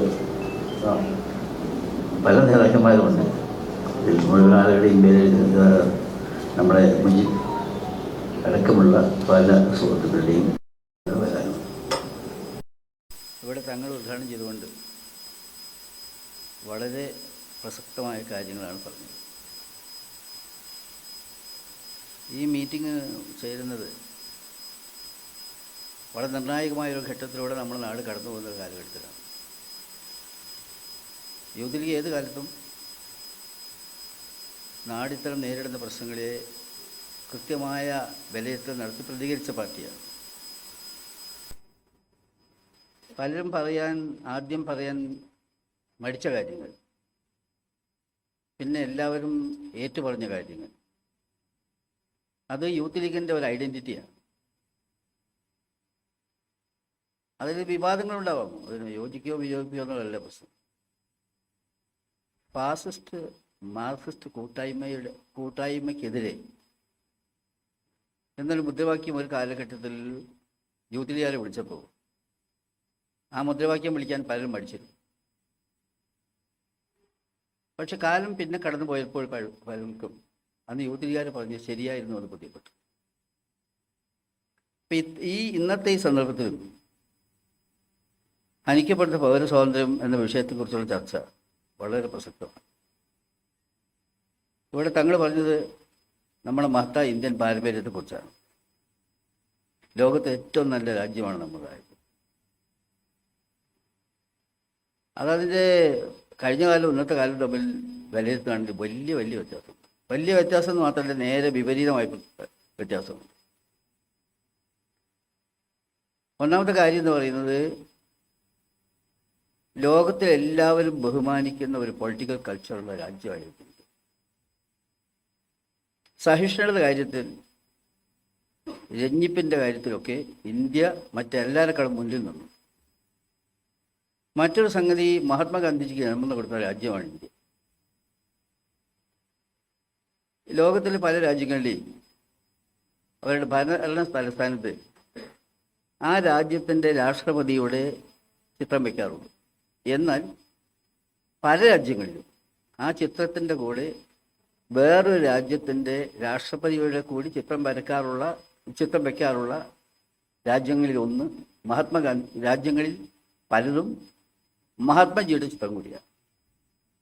രാഷ്ട്രപതിയുടെ കൂടെ അത്രയ്ക്ക് ബഹുമാനിക്കുന്ന ഒരു ലോക നേതാവിൻ്റെ കാലടിപ്പാടുകൾ പിന്തുടർന്ന രാജ്യമായിരുന്നു. നമ്മൾ സ്വാതന്ത്ര്യം വാങ്ങിച്ച ബ്രിട്ടീഷുകാർ അവരുടെ ഭരണ ആസ്ഥാനത്ത് ഞങ്ങൾ ഈ പാർലമെൻറ്റ് മെമ്പർമാരുകളിലേക്ക് പല ടൂറായിട്ടൊക്കെ പോകാറുണ്ട്. ഇത് പോയപ്പോൾ ഞാൻ കണ്ടൊരു സംഗതി, ഈ പാർലമെൻറ്റ് ഹൗസിൽ, ബ്രിട്ടീഷ് പാർലമെൻറ്റ് ഹൗസിന് മുമ്പിൽ ഇങ്ങനെ വരിയായിട്ട് കുറേ സ്റ്റാച്ചു വെച്ച് ലോകരാജ്യങ്ങളിൽ. അതിൽ ഒരു സ്റ്റാച്ചു കുറച്ച് സ്റ്റെപ്പ് മുന്നോട്ട് വെച്ച് ആ റോന്ന് കുറച്ച് തലയെടുപ്പിൽ കാണിച്ചിട്ട് വെച്ച സ്റ്റാച്ചു ഗാന്ധിജിയുടേതാണ്. നമ്മുടെ സ്വാതന്ത്ര്യത്തിന് വേണ്ടി പടവരുതിയ മഹാത്മാവിൻ്റെ ചിത്രം ബ്രിട്ടീഷ് പാർലമെൻറ്റിന് മുമ്പിൽ പ്രത്യേകമായി ഫോക്കസ് ചെയ്ത് വെച്ചു. അങ്ങനത്തെ ഒരു രാജ്യം, ലോകത്തിലെ എല്ലാ മതങ്ങളെയും താലോലിച്ച രാജ്യം, വിശ്വസംസ്കാരത്തിൻ്റെ സംഗമഭൂമിയാണ് എനിക്ക് പറഞ്ഞാൽ ഇന്ത്യ. അങ്ങനത്തെ ഒരു രാജ്യത്തിൻ്റെ ഇന്നത്തെ ദുര്യോഗം തീർച്ചയായിട്ടും ചർച്ച ചെയ്യപ്പെട്ടതാണ്. യുവജനങ്ങളിലും മറ്റും വളരെ ഗൗരവമായിട്ടുള്ള ചർച്ചകൾ ഈ രംഗത്ത് ഉയർന്നു വരുന്നത്. ഇന്ത്യൻ ഭരണഘടനയ്ക്കൊരു കരുത്തുണ്ട്. ഇന്ത്യൻ ഭരണഘടനയുടെ ഹൃദയം എന്ന് വിശേഷിപ്പിക്കാവുന്ന ഘടകങ്ങൾ, അതിലേറ്റവും പ്രധാനപ്പെട്ട സംഗതിയെക്കുറിച്ചാണ് നമ്മളിവിടെ ചർച്ച ചെയ്യുന്നത്. പൗരൻ്റെ സ്വാതന്ത്ര്യം. ഇവിടെ ഭരണഘടനയിലെ ആർട്ടിക്കിൾ 14 മുതൽ 18 വരെയുള്ള ക്ലോസുകൾ ഇക്വാലിറ്റിയാണ്. വിശദീകരിച്ച് പറയേണ്ട കാര്യമില്ല, നിങ്ങൾക്ക് അറിയാം. ആർട്ടിക്കിൾ 19 ഇവിടെ നമ്മൾ സംസാരിക്കുന്ന വിഷയമാണ്. എല്ലാ പൗരന്മാർക്കുമുള്ള സ്വാതന്ത്ര്യങ്ങൾ 6 കാറ്റഗറി ആയിട്ടാണ് അതിൽ പറഞ്ഞിട്ടുള്ളത്. ഒന്ന്, freedom of speech and expression, ഇവിടെ പറഞ്ഞു. രണ്ടാമത്തെ കാര്യം എന്ന് പറഞ്ഞാൽ freedom to assemble peacefully and without arms. അടുത്തത് freedom to form association and unions, freedom to move freely throughout the territory of India, freedom to reside and settle in any part of India, freedom to practice and profess or carry or any occupation, trade or business. ഈ സ്വാതന്ത്ര്യങ്ങൾക്കെല്ലാം പുറമെ ചൂഷണത്തിൽ നിന്ന് മോചനം article 23, 24, മതപരമായ വിശ്വാസത്തിൻ്റെ സ്വാതന്ത്ര്യം article 25 തൊട്ട് 28, cultural and educational right article 29, 30, right to constitutional remedies article 32, 35, right to education article 21. ഇതിനെപ്പറ്റിയെല്ലാം ഭരണഘടനാ വിദഗ്ധന്മാർ പലപ്പോഴും പറഞ്ഞു heart of the constitution. India എന്ന് പറയുന്നത് ഇവിടെ തങ്ങൾ പറഞ്ഞതുപോലെ ബഹുസ്വരമായിട്ടുള്ള രാജ്യം. ഈ രാജ്യത്ത് പത്രങ്ങളാവട്ടെ വ്യക്തിയാവട്ടെ എല്ലാവർക്കുമുള്ള സ്വാതന്ത്ര്യത്തിൻ്റെ അഭിമാനം കൊണ്ട ഒരു രാജ്യമാണ് നമ്മുടെ രാജ്യം. ഈ പത്രത്തിൻ്റെ കാര്യം ഇവിടെ പറഞ്ഞു, ഇന്ന് കൂടുതൽ പ്രസക്തമായ കാര്യമാണത്. ഈ ആർട്ടിക്കിൾ 19 ഒരു നിർവചനം എന്ന് പറയുന്നത് തന്നെ to preserve the democracy way of life it is essential that people should have the freedom of express their feelings and to make their views known to the people in large. The press, a powerful medium of mass communication, should be free to play its role in the building a strong, viable society. Denial of freedom of the press to criticize would necessarily undermine the power to influence public opinion and be counter to democracy. അത്രയ്ക്കധികം ആഴത്തിൽ പറഞ്ഞിട്ടുള്ള ഒരു സംഗതി പുല്ല് വില കൽപ്പിക്കുകയാണ് എന്നൊക്കെ പറഞ്ഞു. ഇതൊക്കെ അവിടെ ഉണ്ട്. ഭരണഘടന ഇപ്പം ചെയ്യുന്ന സംഗതി എന്താ പറയുന്നത്, ഭരണഘടന പൊളിച്ചെഴുതല്ല, ഭരണഘടന അവിടെ നിർത്തിയിട്ടുണ്ട്. ഇഷ്ടം പോലെ ജോലി വേറെ ചെയ്യുന്നു. അപ്പം ചെതൽ ഉള്ളിൽ നിന്ന് തിന്നുപോയിട്ടും രൂപം നിൽക്കുന്നത് പോലെ ഇന്ത്യൻ്റെ ഭരണഘടന അങ്ങനെ നിൽക്കുകയാണ്. ബാക്കി എല്ലാ ഭാഗങ്ങളും ദ്രവിച്ചുകൊണ്ടിരിക്കുക.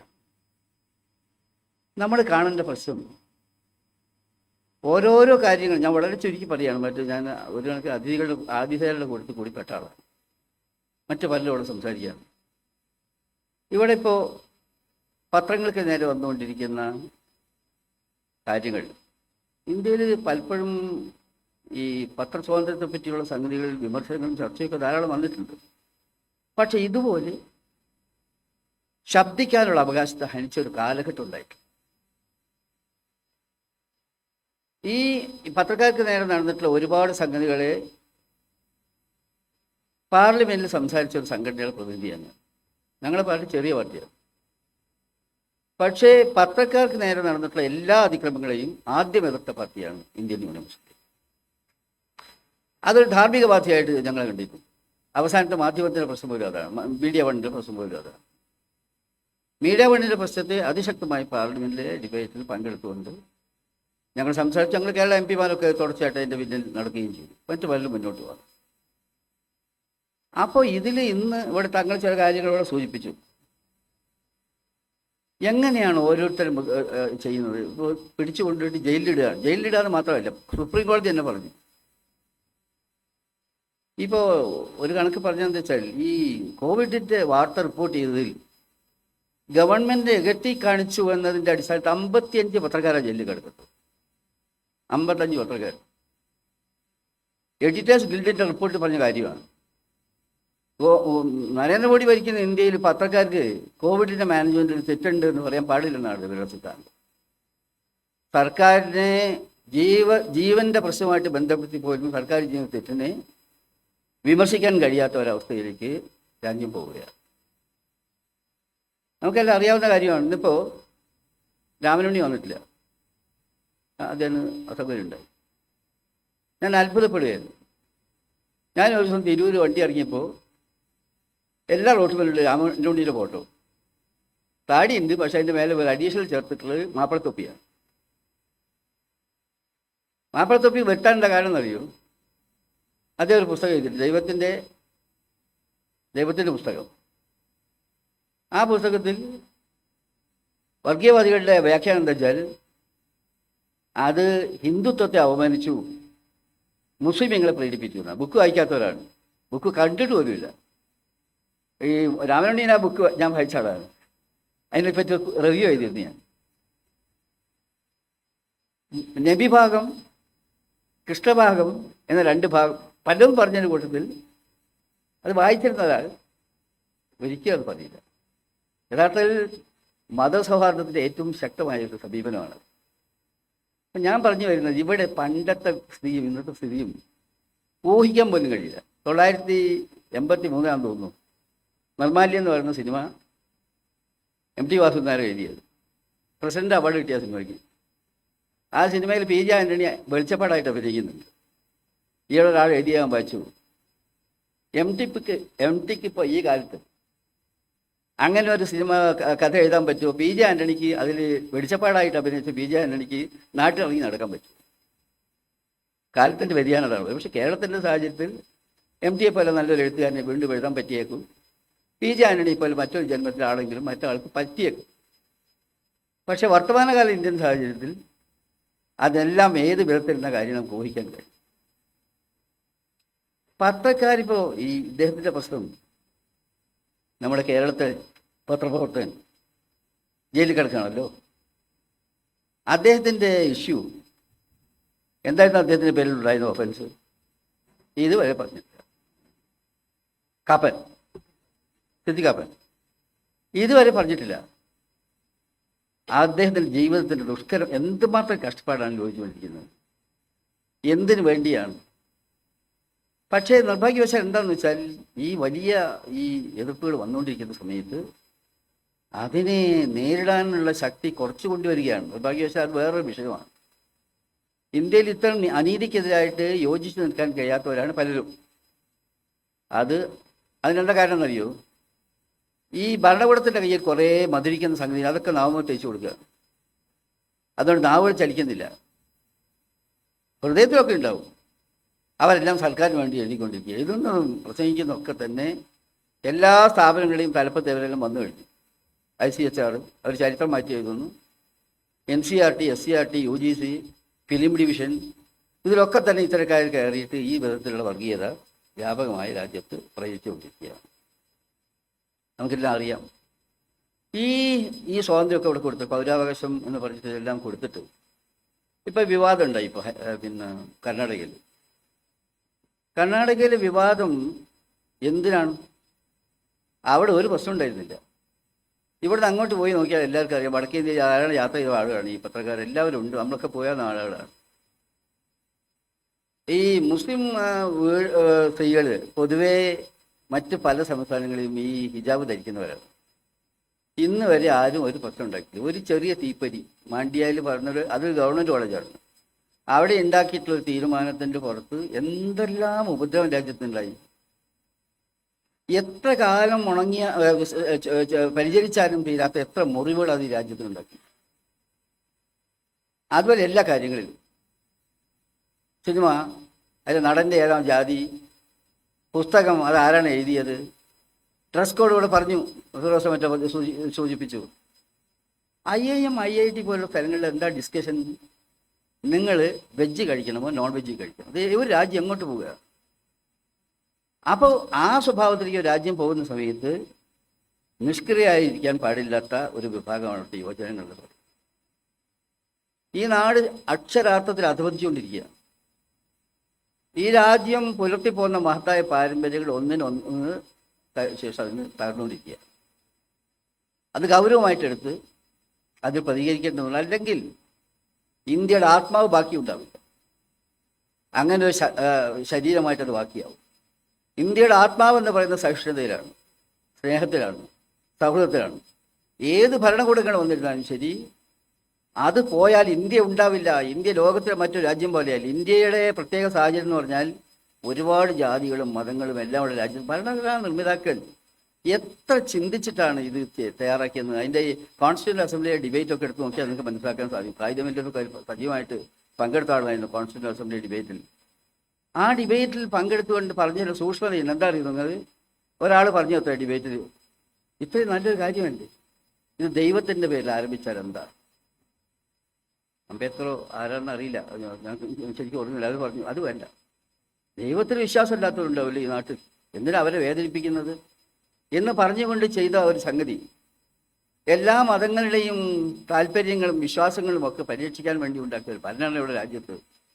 ഇപ്പോഴത്തെ തിരക്ക് എന്താണ്? മറ്റൊരു തിരക്ക് ആൻറ്റി കൺവെർഷൻ ലോ. ഇന്ത്യയിൽ മാത്രമല്ല 20ാം നൂറ്റാണ്ടിൽ ലോകത്താണ് ഏറ്റവും വലിയ കൺവെർഷൻ. അംബേദ്കർ ലക്ഷക്കണക്കിന് ആളുകളുമായി ബുദ്ധമതം സ്വീകരിക്കുക, ദി ബിഗസ്റ്റ് കൺവെർഷൻ. എന്തായിരുന്നു കാര്യം? അദ്ദേഹം ആ സ്റ്റോറിയിലേക്ക് ഞാൻ പോകുന്നില്ല. എത്ര കൺവെർഷൻ ഇവിടെ നടക്കുന്നു. ഇപ്പം എന്തിനാണ് ഈ കൺവെർഷൻ? ഈ ആൻറ്റി കൺവെർഷൻ ലോ BJP ഭരിക്കുന്ന സംസ്ഥാനത്ത് കൊണ്ടുവരുന്നത് എന്തിനാണെന്നറിയോ? ആളെ കൊല്ലാൻ, വംശാധിപത്യത്തിന് അല്ലെങ്കിൽ വംശവിച്ഛേദനത്തിന് ഉതകുന്ന ഒരു ആയുധം കയ്യിൽ കൊടുക്കാൻ. അല്ല എന്താ ലവ് ജിഹാദ് എന്തിനാണ്? ഇതെന്തിനാണ്? ഗോവധം എന്തിനാണ്? ഈ നിയമങ്ങൾ എന്തിനാണ്? ആളെ കൊല്ലാൻ നിമിത്തം ഉണ്ടാക്കി കൈ കൊടുക്കാൻ. എന്താണ്? ഒട്ടന്ന് പോകുന്ന കണ്ടാൽ മതി, അവൻ്റെ കയ്യിൽ പാക്കറ്റ് ഉണ്ടായാൽ മതി, അവൻ പശുവിൻ്റെ ഇറച്ചിയും കൊണ്ടു പോവുകയാണെന്ന് പറഞ്ഞാൽ അവനെ കൊല്ലണം, അവനെ മാർക്ക് ചെയ്ത് കൊല്ലണം. ലവ് ജിഹാദ് കപ്പിൾസ് അവർ പോവുകയാണ് എങ്ങോട്ടെങ്കിലും പാർക്കിലേക്ക് പോവുകയാണെങ്കിൽ, അവരിൽ സമുദായം തിരിച്ചറിഞ്ഞാൽ അവരിഷ്ടം പോലെ മാറിയിട്ട് നമുക്ക് കൂടെ പോകുന്നുണ്ടാവാം. എന്നാൽ അതിൻ്റെ പേരിൽ ആളെ കൊല്ലണം. ഈ നാട്ടിൻ്റെ പേരിൽ ഇപ്പോൾ കോടതിയൊക്കെ പറഞ്ഞു ഇതിൻ്റെ രാജ്യദ്രോഹത്തിൻ്റെ കുറ്റവും ചെറിയ സ്റ്റാമ്പ് കൊണ്ട് ഇങ്ങനെ കവറിൻ്റെ മേലിൽ ചാപ്പ കുത്തുന്ന പോലെയാണ് ഈ നാട്ടിൽ സഡീഷൻ ചാർജ് ചെയ്തുകൊണ്ട്. എത്ര പേരിലാണ് സഡീഷൻ ചാർജ് ഉള്ളത്? CIAയിൽ പങ്കെടുക്കുന്ന കുട്ടികളുടെ ഒക്കെ പേരിൽ, യുവാക്കളുടെ പേരിൽ ഇപ്പോൾ രാജ്യദ്രോഹ കുറ്റമാണ്. സുപ്രീം കോടതി ചോദിച്ചു, നിങ്ങൾക്ക് ഇത്ര എളുപ്പത്തിൽ കുത്താനുള്ളതാണോ ഈ സഡീഷൻ ചാർജ് എന്ന് പറയുന്നത്? ആ സ്വഭാവത്തിലേക്ക് രാജ്യം അധോരിക്കുക നമ്മൾ മനസ്സിലാക്കേണ്ട കാര്യം. അപ്പോൾ ഈ എല്ലാ തലങ്ങളിലും ഇടപെടൽ ആവശ്യമാണ്. ഒരു ജനത നിഷ്ക്രിയമായി കഴിഞ്ഞാൽ പിന്നെ ഒരു രക്ഷയും. അവരിൽ പ്രതികരണ ശേഷി ഉണ്ടാവണം. പക്ഷേ അതിൽ നിൽക്കുന്ന കുറച്ചെങ്കിലും ശക്തി ഒരു രാജ്യത്തുണ്ട്. അവരൊക്കെ കുറേ പീഡനം അനുഭവിക്കുകയും ചെയ്യുന്നു. പക്ഷെ ഒരു പ്രഭാതം വരുമെന്ന് നമുക്ക് പ്രതീക്ഷിക്കാം. അവിടെ തങ്ങൾ പറഞ്ഞ വളരെ ശരിയാണ്. ഇന്ത്യ അങ്ങനെ നുള്ളിയെടുത്ത് വലിച്ചെറിയാൻ കഴിയുന്ന ഒരു രാജ്യമല്ല.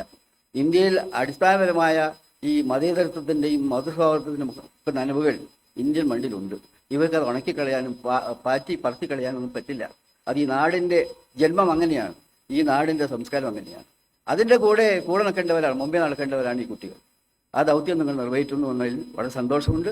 വിജയം നേരുകയാണ്, നന്മ നേരുകയാണ്. എല്ലാവർക്കും നന്ദി, അഭിവാദനങ്ങൾ.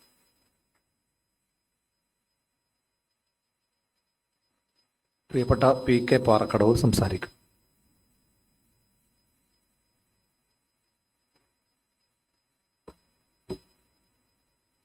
അധ്യക്ഷത വഹിക്കുന്ന മുസ്ലിം യൂത്ത് ലീഗ് സംസ്ഥാന കമ്മിറ്റി പ്രസിഡന്റ് സയ്യിദ് മുനവർ അലി ശിഹാബ് തങ്ങൾ, ഉദ്ഘാടനം ചെയ്ത മുസ്ലിം ലീഗ് ഉന്നതാധികാര സമിതി അംഗം പണക്കാട് സയ്യിദ് സാദിഖ് അലി ശിഹാബ് തങ്ങൾ,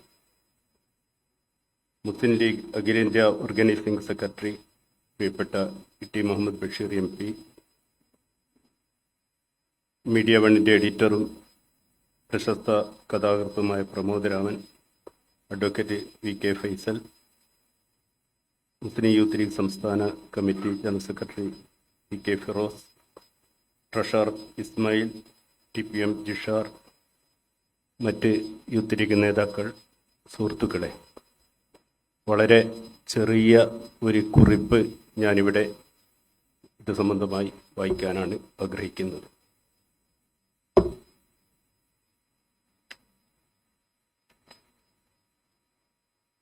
കെൻ നിക്കോൾസ് ഒക്കാഫ് എന്നു പേരുള്ള ഒരു അമേരിക്കൻ ചെറുപ്പക്കാരൻ്റെ ചിത്രം കുറച്ച് വർഷങ്ങൾക്ക് മുമ്പ് പത്രങ്ങളിൽ വന്നിരുന്നു.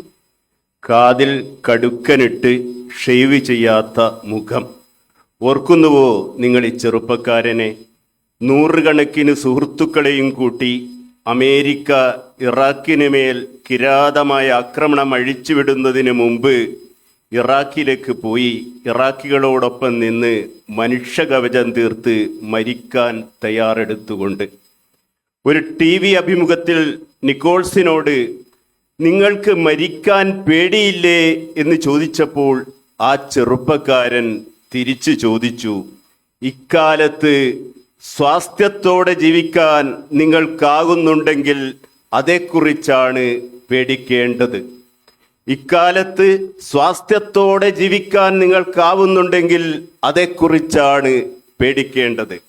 കെൻ നിക്കോൾസ് ഒക്കാഫ് പറഞ്ഞ മറുപടി ഇന്നത്തെ ഇന്ത്യൻ അവസ്ഥയിൽ ഏറെ പ്രസക്തമാണ്.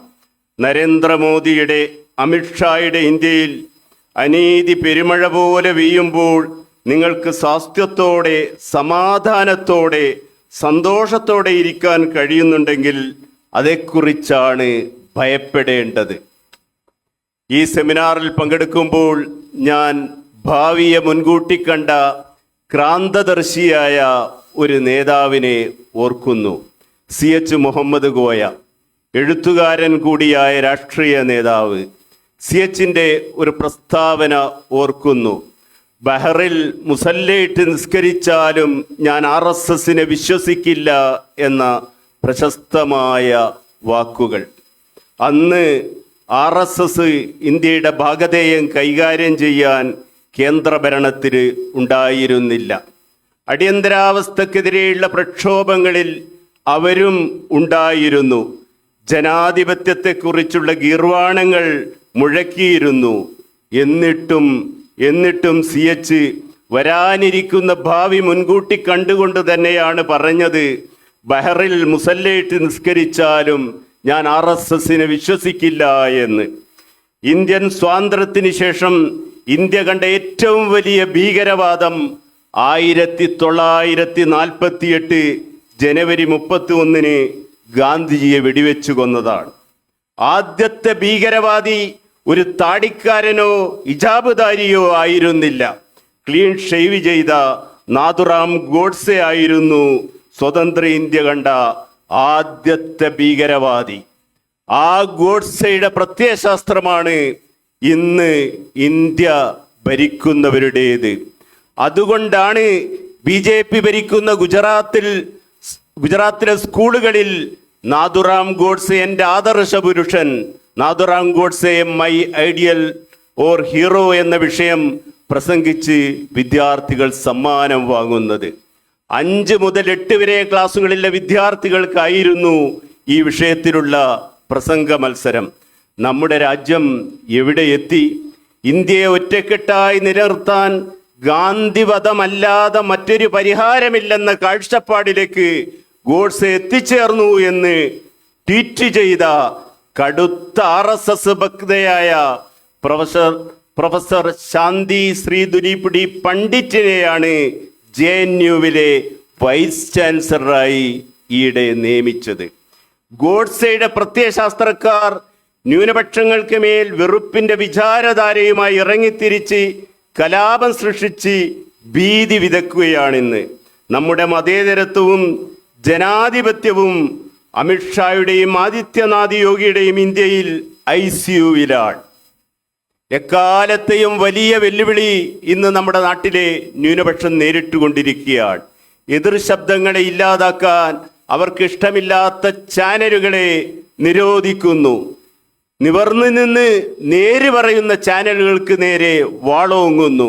ഇഷ്ടമുള്ള ഭക്ഷണം കഴിക്കുന്നതും ഇഷ്ടമുള്ള വസ്ത്രം ധരിക്കുന്നതും വൻ കുറ്റകൃത്യമായി കണക്കാക്കുന്ന രാജ്യമായി ഇന്ത്യ മാറിയിരിക്കുന്നു. ബുള്ളി ബായ് എന്ന ആപ്പ് നിർമ്മിച്ച് മുസ്ലിം സ്ത്രീകളെ ഓൺലൈൻ ലേലത്തിന് വെച്ച സംഭവത്തിൽ ഒട്ടും കുറ്റബോധമില്ലെന്ന് അറസ്റ്റിലായ നീരജ് ബിഷ്ണോയ് എന്ന വിദ്യാർത്ഥി പറയുന്നു. വടക്കേ ഇന്ത്യയിൽ ആൾക്കൂട്ട കൊലകളും ന്യൂനപക്ഷ വിഭാഗത്തിൽപ്പെട്ടവരെ തെരഞ്ഞുപിടിച്ച് ആൾക്കൂട്ട ആക്രമണം നടത്തുകയും ജയ് ശ്രീറാം വിളിപ്പിക്കുകയും ചെയ്യുക എന്നത് നിത്യസംഭവമായി മാറുകയും ചെയ്ത ഒരു കാലത്താണ് നമ്മൾ ജീവിക്കുന്നത്. വിദ്വേഷ പ്രചരണങ്ങൾ ഒരു മതത്തിൽപ്പെട്ടവർക്കെതിരെ ഇത്രയേറെ നടക്കുന്ന രാജ്യമായി ഈ രാജ്യം മാറിപ്പോയിരിക്കുന്നു. വിദ്വേഷ സ്വരങ്ങൾക്ക് മോദിയുടെ മൗനം ധൈര്യം പകരുന്നു എന്ന് പറഞ്ഞ് കത്തുകളയച്ചത് IIM അഹമ്മദാബാദിലെയും IIM ബാംഗ്ലൂരിലെയും ഫാക്കൽറ്റികളും വിദ്യാർത്ഥികളുമാണ്. നേര് പറയേണ്ട വാർത്താ മാധ്യമങ്ങൾ പലപ്പോഴും വാർത്തകൾ മൂടിവെക്കുന്നു. നേര് പറയുന്ന മാധ്യമങ്ങളുടെ നാവരിയുന്നു. ഗാന്ധിയെ കൊന്ന ഗോഡ്സെയുടെ തോക്കും പ്രത്യയശാസ്ത്രവും ഇപ്പോഴും ഇവിടെയുണ്ട്. അതേ തോക്കുകൊണ്ടാണ് ദബോൽക്കറെയും പൻസാരയെയും കൽബുർഗിയെയും ഗൗരി ലങ്കേഷിനെയും വെടിവെച്ചു കൊന്നത്. അതേ പ്രത്യയശാസ്ത്രം ഉപയോഗിച്ചാണ് ഇന്ന് ഹിജാബിനെതിരെ പ്രചരണം നടത്തുന്നത്. ഇതേ പ്രത്യയശാസ്ത്രത്തിന്റെ വക്താക്കളാണ് ക്രിസ്മസ് ആഘോഷം പാടില്ലെന്ന് പറഞ്ഞ് ക്രിസ്ത്യൻ ന്യൂനപക്ഷത്തിനെതിരെ കൊലവിളി നടത്തുന്നത്. മുസ്ലിം എന്നാൽ ഭീകരൻ എന്ന ഒരു നിർമ്മിതി വളരെ സമർത്ഥമായി ഫാഷിസ്റ്റുകൾ നടത്തുന്നത്. ഇതിൽ നമ്മുടെ ചില വാർത്താമാധ്യമങ്ങളും അവരുടേതായ പങ്ക് വഹിക്കുന്നുണ്ട്. ഗോഡ്സെയെ പരസ്യമായി മഹത്വവൽക്കരിച്ച ഒരു പാർലമെന്റ് അംഗം പ്രജ്ഞാ സിംഗ് ഠാക്കൂർ ഉള്ള ഒരു രാജ്യമാണ് നമ്മുടേത്. ആസാദി, സ്വാതന്ത്ര്യം എന്ന വാക്ക് ഉച്ചരിക്കുന്നത് പോലും ഇവിടെ രാജ്യദ്രോഹമായിരിക്കുന്നു. ബുക്മാരി സേ ആസാദി, സംഘ്വാദ് സേ ആസാദി, സമാജ്വാദ് സേ ആസാദി, പൂഞ്ചിവാദ് സേ ആസാദി, ബ്രഹ്മൻവാദ് സേ ആസാദി, മനുവാദ് സേ ആസാദി എന്ന് വിളിച്ചു പറഞ്ഞതിനാണ് JNUവിലെ വിദ്യാർത്ഥികളുടെ പേരിൽ ഇന്നും രാജ്യദ്രോഹ കേസ് നിലനിൽക്കുന്നത്. പശുവിൻ്റെ പേരിൽ ആളുകളെ അടിച്ചു കൊല്ലുന്ന രാജ്യം. കോവിഡ് മഹാമാരിയെപ്പോലും ഒരു മതത്തിനെതിരെ ഉപയോഗിച്ച ഒരേ ഒരു രാജ്യം ഇന്ത്യയാണ്. തബ്ലീഗുകാരാണ് ഇന്ത്യയിൽ കോവിഡ് പരത്തിയതെന്ന് നമ്മുടെ മാധ്യമങ്ങളിലടക്കം റിപ്പോർട്ട് ചെയ്യിപ്പിക്കാൻ മാത്രം തന്ത്രങ്ങൾ നെയ്യാൻ ഫാഷിസ്റ്റുകൾക്ക് കഴിയുന്നു. ഇതുകൊണ്ടൊക്കെയാണ് നെഹ്റുവിൻ്റെ ഇന്ത്യയിൽ നിന്ന് ഈ രാജ്യം മാറിപ്പോയിരിക്കുന്നു എന്ന് വിദേശ രാഷ്ട്രങ്ങൾ പോലും പറയുന്നത്. 1933 ഹിറ്റ്ലർ അധികാരത്തിലേറിയ അതേ ജർമ്മനിയുടെ തിരക്കഥ അനുസരിച്ചാണ് ഇവിടെയും കാര്യങ്ങൾ നടക്കുന്നത്. ജർമ്മനി അത്ര മോശം രാജ്യമൊന്നുമായിരുന്നില്ല. മാർക്സ് പ്ലാന്റിന്റെ, ഐൻസ്റ്റൈൻ്റെ, ഗെയ്തയുടെ, മൊസാർട്ടിന്റെ, ബിഥോവന്റെ, സാക്ഷാൽ കാറൽ മാർക്സിന്റെ ജർമ്മനി ചിന്തിക്കുന്നവരുടെയും ബുദ്ധിജീവികളുടെയും നാട്. അവിടെ നിരന്തരമായ പ്രചരണം കൊണ്ട് ഒരു ഭ്രാന്തൻ ജനതയെ സൃഷ്ടിക്കാൻ കഴിഞ്ഞു. പൗരത്വ പ്രശ്നം അതേപോലെയാണ് ഇവിടെയും നടത്താൻ നോക്കിയത്. നിരന്തരമായ പ്രചരണം കൊണ്ട് ഒരു ഭ്രാന്തൻ സമൂഹത്തെ സൃഷ്ടിക്കാൻ വടക്കേ ഇന്ത്യയിലും കഴിഞ്ഞിരിക്കുന്നു. മോദിക്കും ഹിറ്റ്ലർക്കും ഒരേ ഭാഷയാണ്. അച്ചാദിൻ ആകയ എന്നാണ് ഇവിടെ ഫാഷിസ്റ്റുകൾ പറയുന്നത്. ടൂട്ടെ ടാഗെ കൊമേൻ എന്നാണ് ജർമ്മൻ ഭാഷയിൽ നല്ല നാളുകൾ വരും എന്നാണ് അതിൻ്റെ അർത്ഥം ഹിറ്റ്ലറും പറഞ്ഞിരുന്നത്. ജാമിയ മില്ലയിലെ വിദ്യാർത്ഥികൾക്ക് നേരെ വെടിയുതിർത്ത രംഭക് ഗോപാലിനെ ഹിന്ദു മഹാസഭ വിശേഷിപ്പിച്ചത് ഗോഡ്സെ പോലെ രാജ്യസ്നേഹി എന്നാണ്. ഗോലിയുമാരോ എന്ന് ആർത്തു വിളിക്കുന്ന വെറുപ്പിന്റെ വിചാരധാര പ്രചരിപ്പിക്കുന്നവർ ഈ രാജ്യത്തും പെരുകുകയാണ്. സാഹിത്യം, ചരിത്രം, ശാസ്ത്രം സകല മണ്ഡലങ്ങളിലും ഫാഷിസത്തിന്റെ കൈ നീണ്ടുവരുന്നു. അസഹിഷ്ണുത ഒരു പൊതുവികാരമായി മാറുന്നു.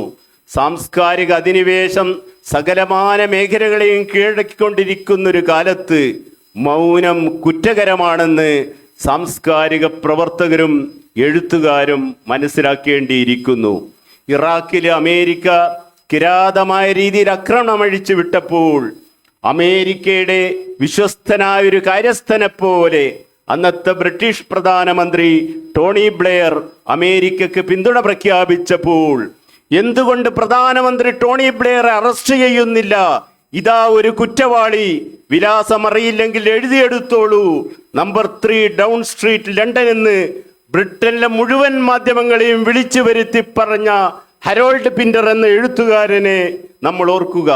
നോബൽ സമ്മാനം കിട്ടിയ വിശ്വപ്രസിദ്ധനായ എഴുത്തുകാരനാണ് ഹരോൾഡ് പിന്റർ. കൂട്ടത്തിൽ നാവുറക്കിക്കിടത്തുന്ന കൗശലക്കാരായ നമ്മുടെ എഴുത്തുകാരെയും. ഇന്ത്യൻ ജനാധിപത്യത്തിൻ്റെയും സ്വാതന്ത്ര്യത്തിൻ്റെയും ഭാവി നമ്മുടെ പ്രതിരോധത്തിലാണ്, കീഴടങ്ങാത്ത പോരാട്ടത്തിലാണ്.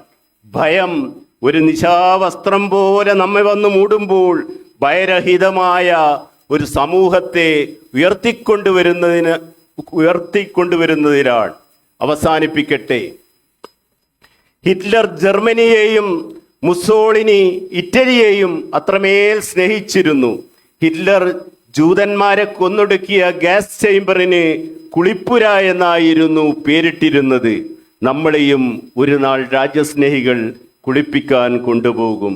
എണ്ണ തേച്ച് സോപ്പും തോർത്തുമായി നമുക്കും കാത്തിരിക്കണോ? നന്ദി.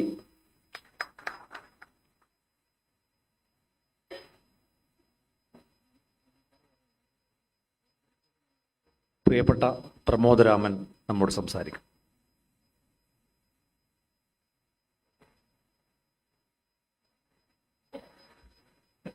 ബഹുമാനപ്പെട്ട അധ്യക്ഷൻ സയ്യിദ് മുനവർ അലി ശിഹാബ് തങ്ങൾ,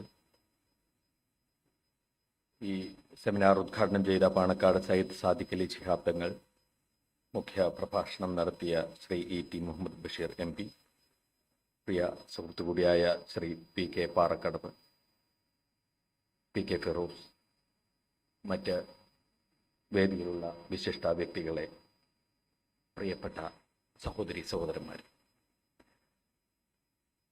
ഞാൻ ആദ്യം ഓർക്കുന്നത് യഥാർത്ഥത്തിൽ ഈ സെമിനാറുമായി ബന്ധപ്പെട്ട ആ വിഷയത്തിലെ ഒരു കാര്യമല്ല.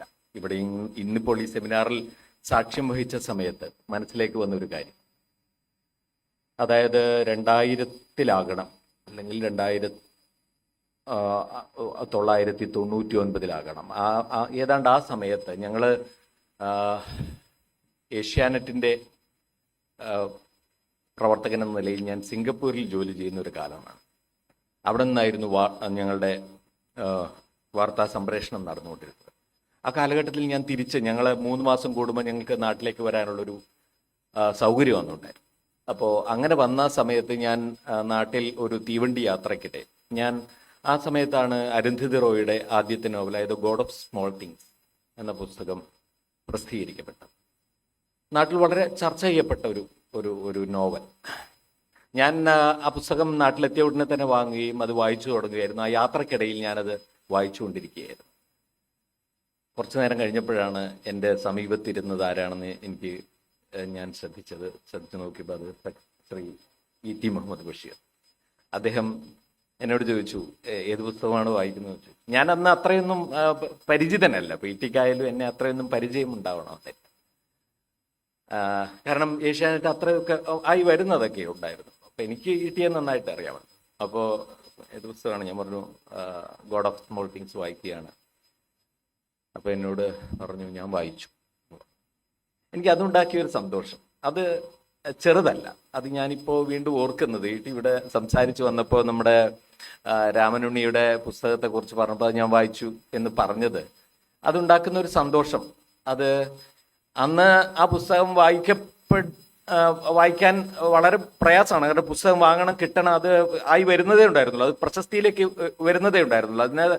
അതിലെ ഭാഷയെ സംബന്ധിച്ചും അതിലെ ഉള്ളടക്കത്തെ സംബന്ധിച്ചും ഒക്കെ ചില ചർച്ചകൾ ഇങ്ങനെ നടക്കുന്നുണ്ട് എന്നുള്ളതല്ലാതെ ഇതുപോലെ ഇപ്പോൾ സമൂഹ മാധ്യമങ്ങളിൽ മുഴുവൻ അതിനെക്കുറിച്ച് ഇങ്ങനെ കാര്യങ്ങൾ വരുന്ന ഒരു രീതി അന്നുണ്ടായിരുന്നില്ലല്ലോ. അപ്പൊ ആ സമയത്ത് പോലും അത് തേടിപ്പിടിച്ച് അത് സംഘടിപ്പിച്ച് ആ നോവൽ, കുറച്ച് വലിയ പുസ്തകമാണത്, ഈ തിരക്കുകൾക്കിടയിലും ഒക്കെ വായിക്കുന്നു എന്നത് ETയെ കുറിച്ചുള്ള എൻ്റെ ഞാൻ അദ്ദേഹത്തെ നേരിട്ട് ആദ്യമായി കാണുന്നതാണ്. വിദ്യാഭ്യാസ മന്ത്രിയൊക്കെ ആവുന്നത് അതിനുശേഷമാണ്. അപ്പോൾ മനസ്സിലുണ്ടാക്കിയ ഒരു ചിത്രമുണ്ട്. അപ്പൊ ET ഇപ്പോൾ ഒന്ന് സംസാരിച്ചപ്പോൾ എൻ്റെ മനസ്സിലേക്ക് വന്നത്, നമുക്ക് ആഗ്രഹമുള്ള അല്ലെങ്കിൽ നമ്മുടെ ജീവിതത്തിൽ നമ്മൾ കടന്നു പോകുന്ന വഴികളിൽ അല്ലാത്ത എന്തൊക്കെയോ നമുക്ക് അറിയാനും കാണാനും ഒക്കെ ഉണ്ട് എന്നൊരു തോന്നൽ ഒരു മനുഷ്യൻ എന്ന നിലയിൽ ഉള്ളിൽ സൂക്ഷിക്കുക എന്നത് എത്ര കണ്ട് പ്രധാനമാണ് എന്നതാണ് എനിക്ക് തോന്നിയ കാര്യം. അന്ന് ഇപ്പോൾ അരുന്ധതി റോയുടെ ആ പുസ്തകത്തിൽ ഏറ്റവും ചർച്ചയായ വിഷയം എന്ന് പറഞ്ഞ EMSനെ കുറിച്ചുള്ള പരാമർശങ്ങളായിരുന്നു.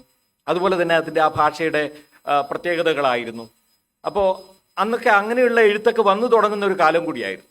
അപ്പോൾ ET അതിനെക്കുറിച്ച് എന്നോട് സംസാരിക്കുന്നു, ഞാനും സംസാരിക്കുന്നു. എനിക്ക് ഭയങ്കര സന്തോഷകരമായ ഒരു യാത്രയായിരുന്നു അത്. അപ്പോൾ അത് ഞാൻ വിചാരിക്കുന്നത്, അങ്ങനെ ഒരു കാലഘട്ടത്തെ നമുക്ക് മനസ്സിലേക്ക് തിരിച്ചു കൊണ്ടുവരാൻ കഴിയുന്ന ഒരു ജീവിത പരിസരം നമ്മുടെ മുമ്പിൽ ഉണ്ടായിരുന്നു. പലതും വായിക്കുക, നമ്മുടെ മേഖലയിൽ അല്ലാത്തതും വായിക്കുക, നോവലുകൾ വായിക്കുക, അല്ലെങ്കിൽ മറ്റേതെങ്കിലും തരത്തിലുള്ള പുസ്തകങ്ങളെ വായിക്കുക, മനുഷ്യരെ അറിയുക തുടങ്ങിയ വളരെ ബഹുസ്വരമായ ഒരു സാമൂഹിക ജീവിതത്തിന്റെ ഓർമ്മകൾ, അതും വളരെ സൗഹൃദപരമായും പരസ്പരം കൊടുത്തും വാങ്ങിയുമൊക്കെയുള്ള ബഹുസ്വരത നിറഞ്ഞ ജീവിത പരിസരത്തെക്കുറിച്ചുള്ള ഓർമ്മകൾ ഇപ്പൊ നമുക്ക് വളരെ കുളിർമയാകുന്നതാണ് എന്ന് പറയുകയാണ്. അത് ഒരർത്ഥത്തിൽ നമ്മുടെ ഇന്നത്തെ ഈ സെമിനാറിന്റെ വിഷയവുമായി ബന്ധപ്പെട്ട് കിടക്കുന്നുണ്ട് എന്ന് തന്നെയാണ് ഞാൻ വിചാരിക്കുന്നത്. പ്രത്യേകിച്ച് ഞാൻ ഈ വേദിയിൽ സംസാരിക്കുന്നുണ്ടെങ്കിൽ അതിന് ഏറ്റവും പ്രധാനപ്പെട്ട ഒരു കാരണം ഇപ്പോൾ മീഡിയ വൺ സംപ്രേഷണ വിലക്കിന് ഇരയായി എന്നതാണ്.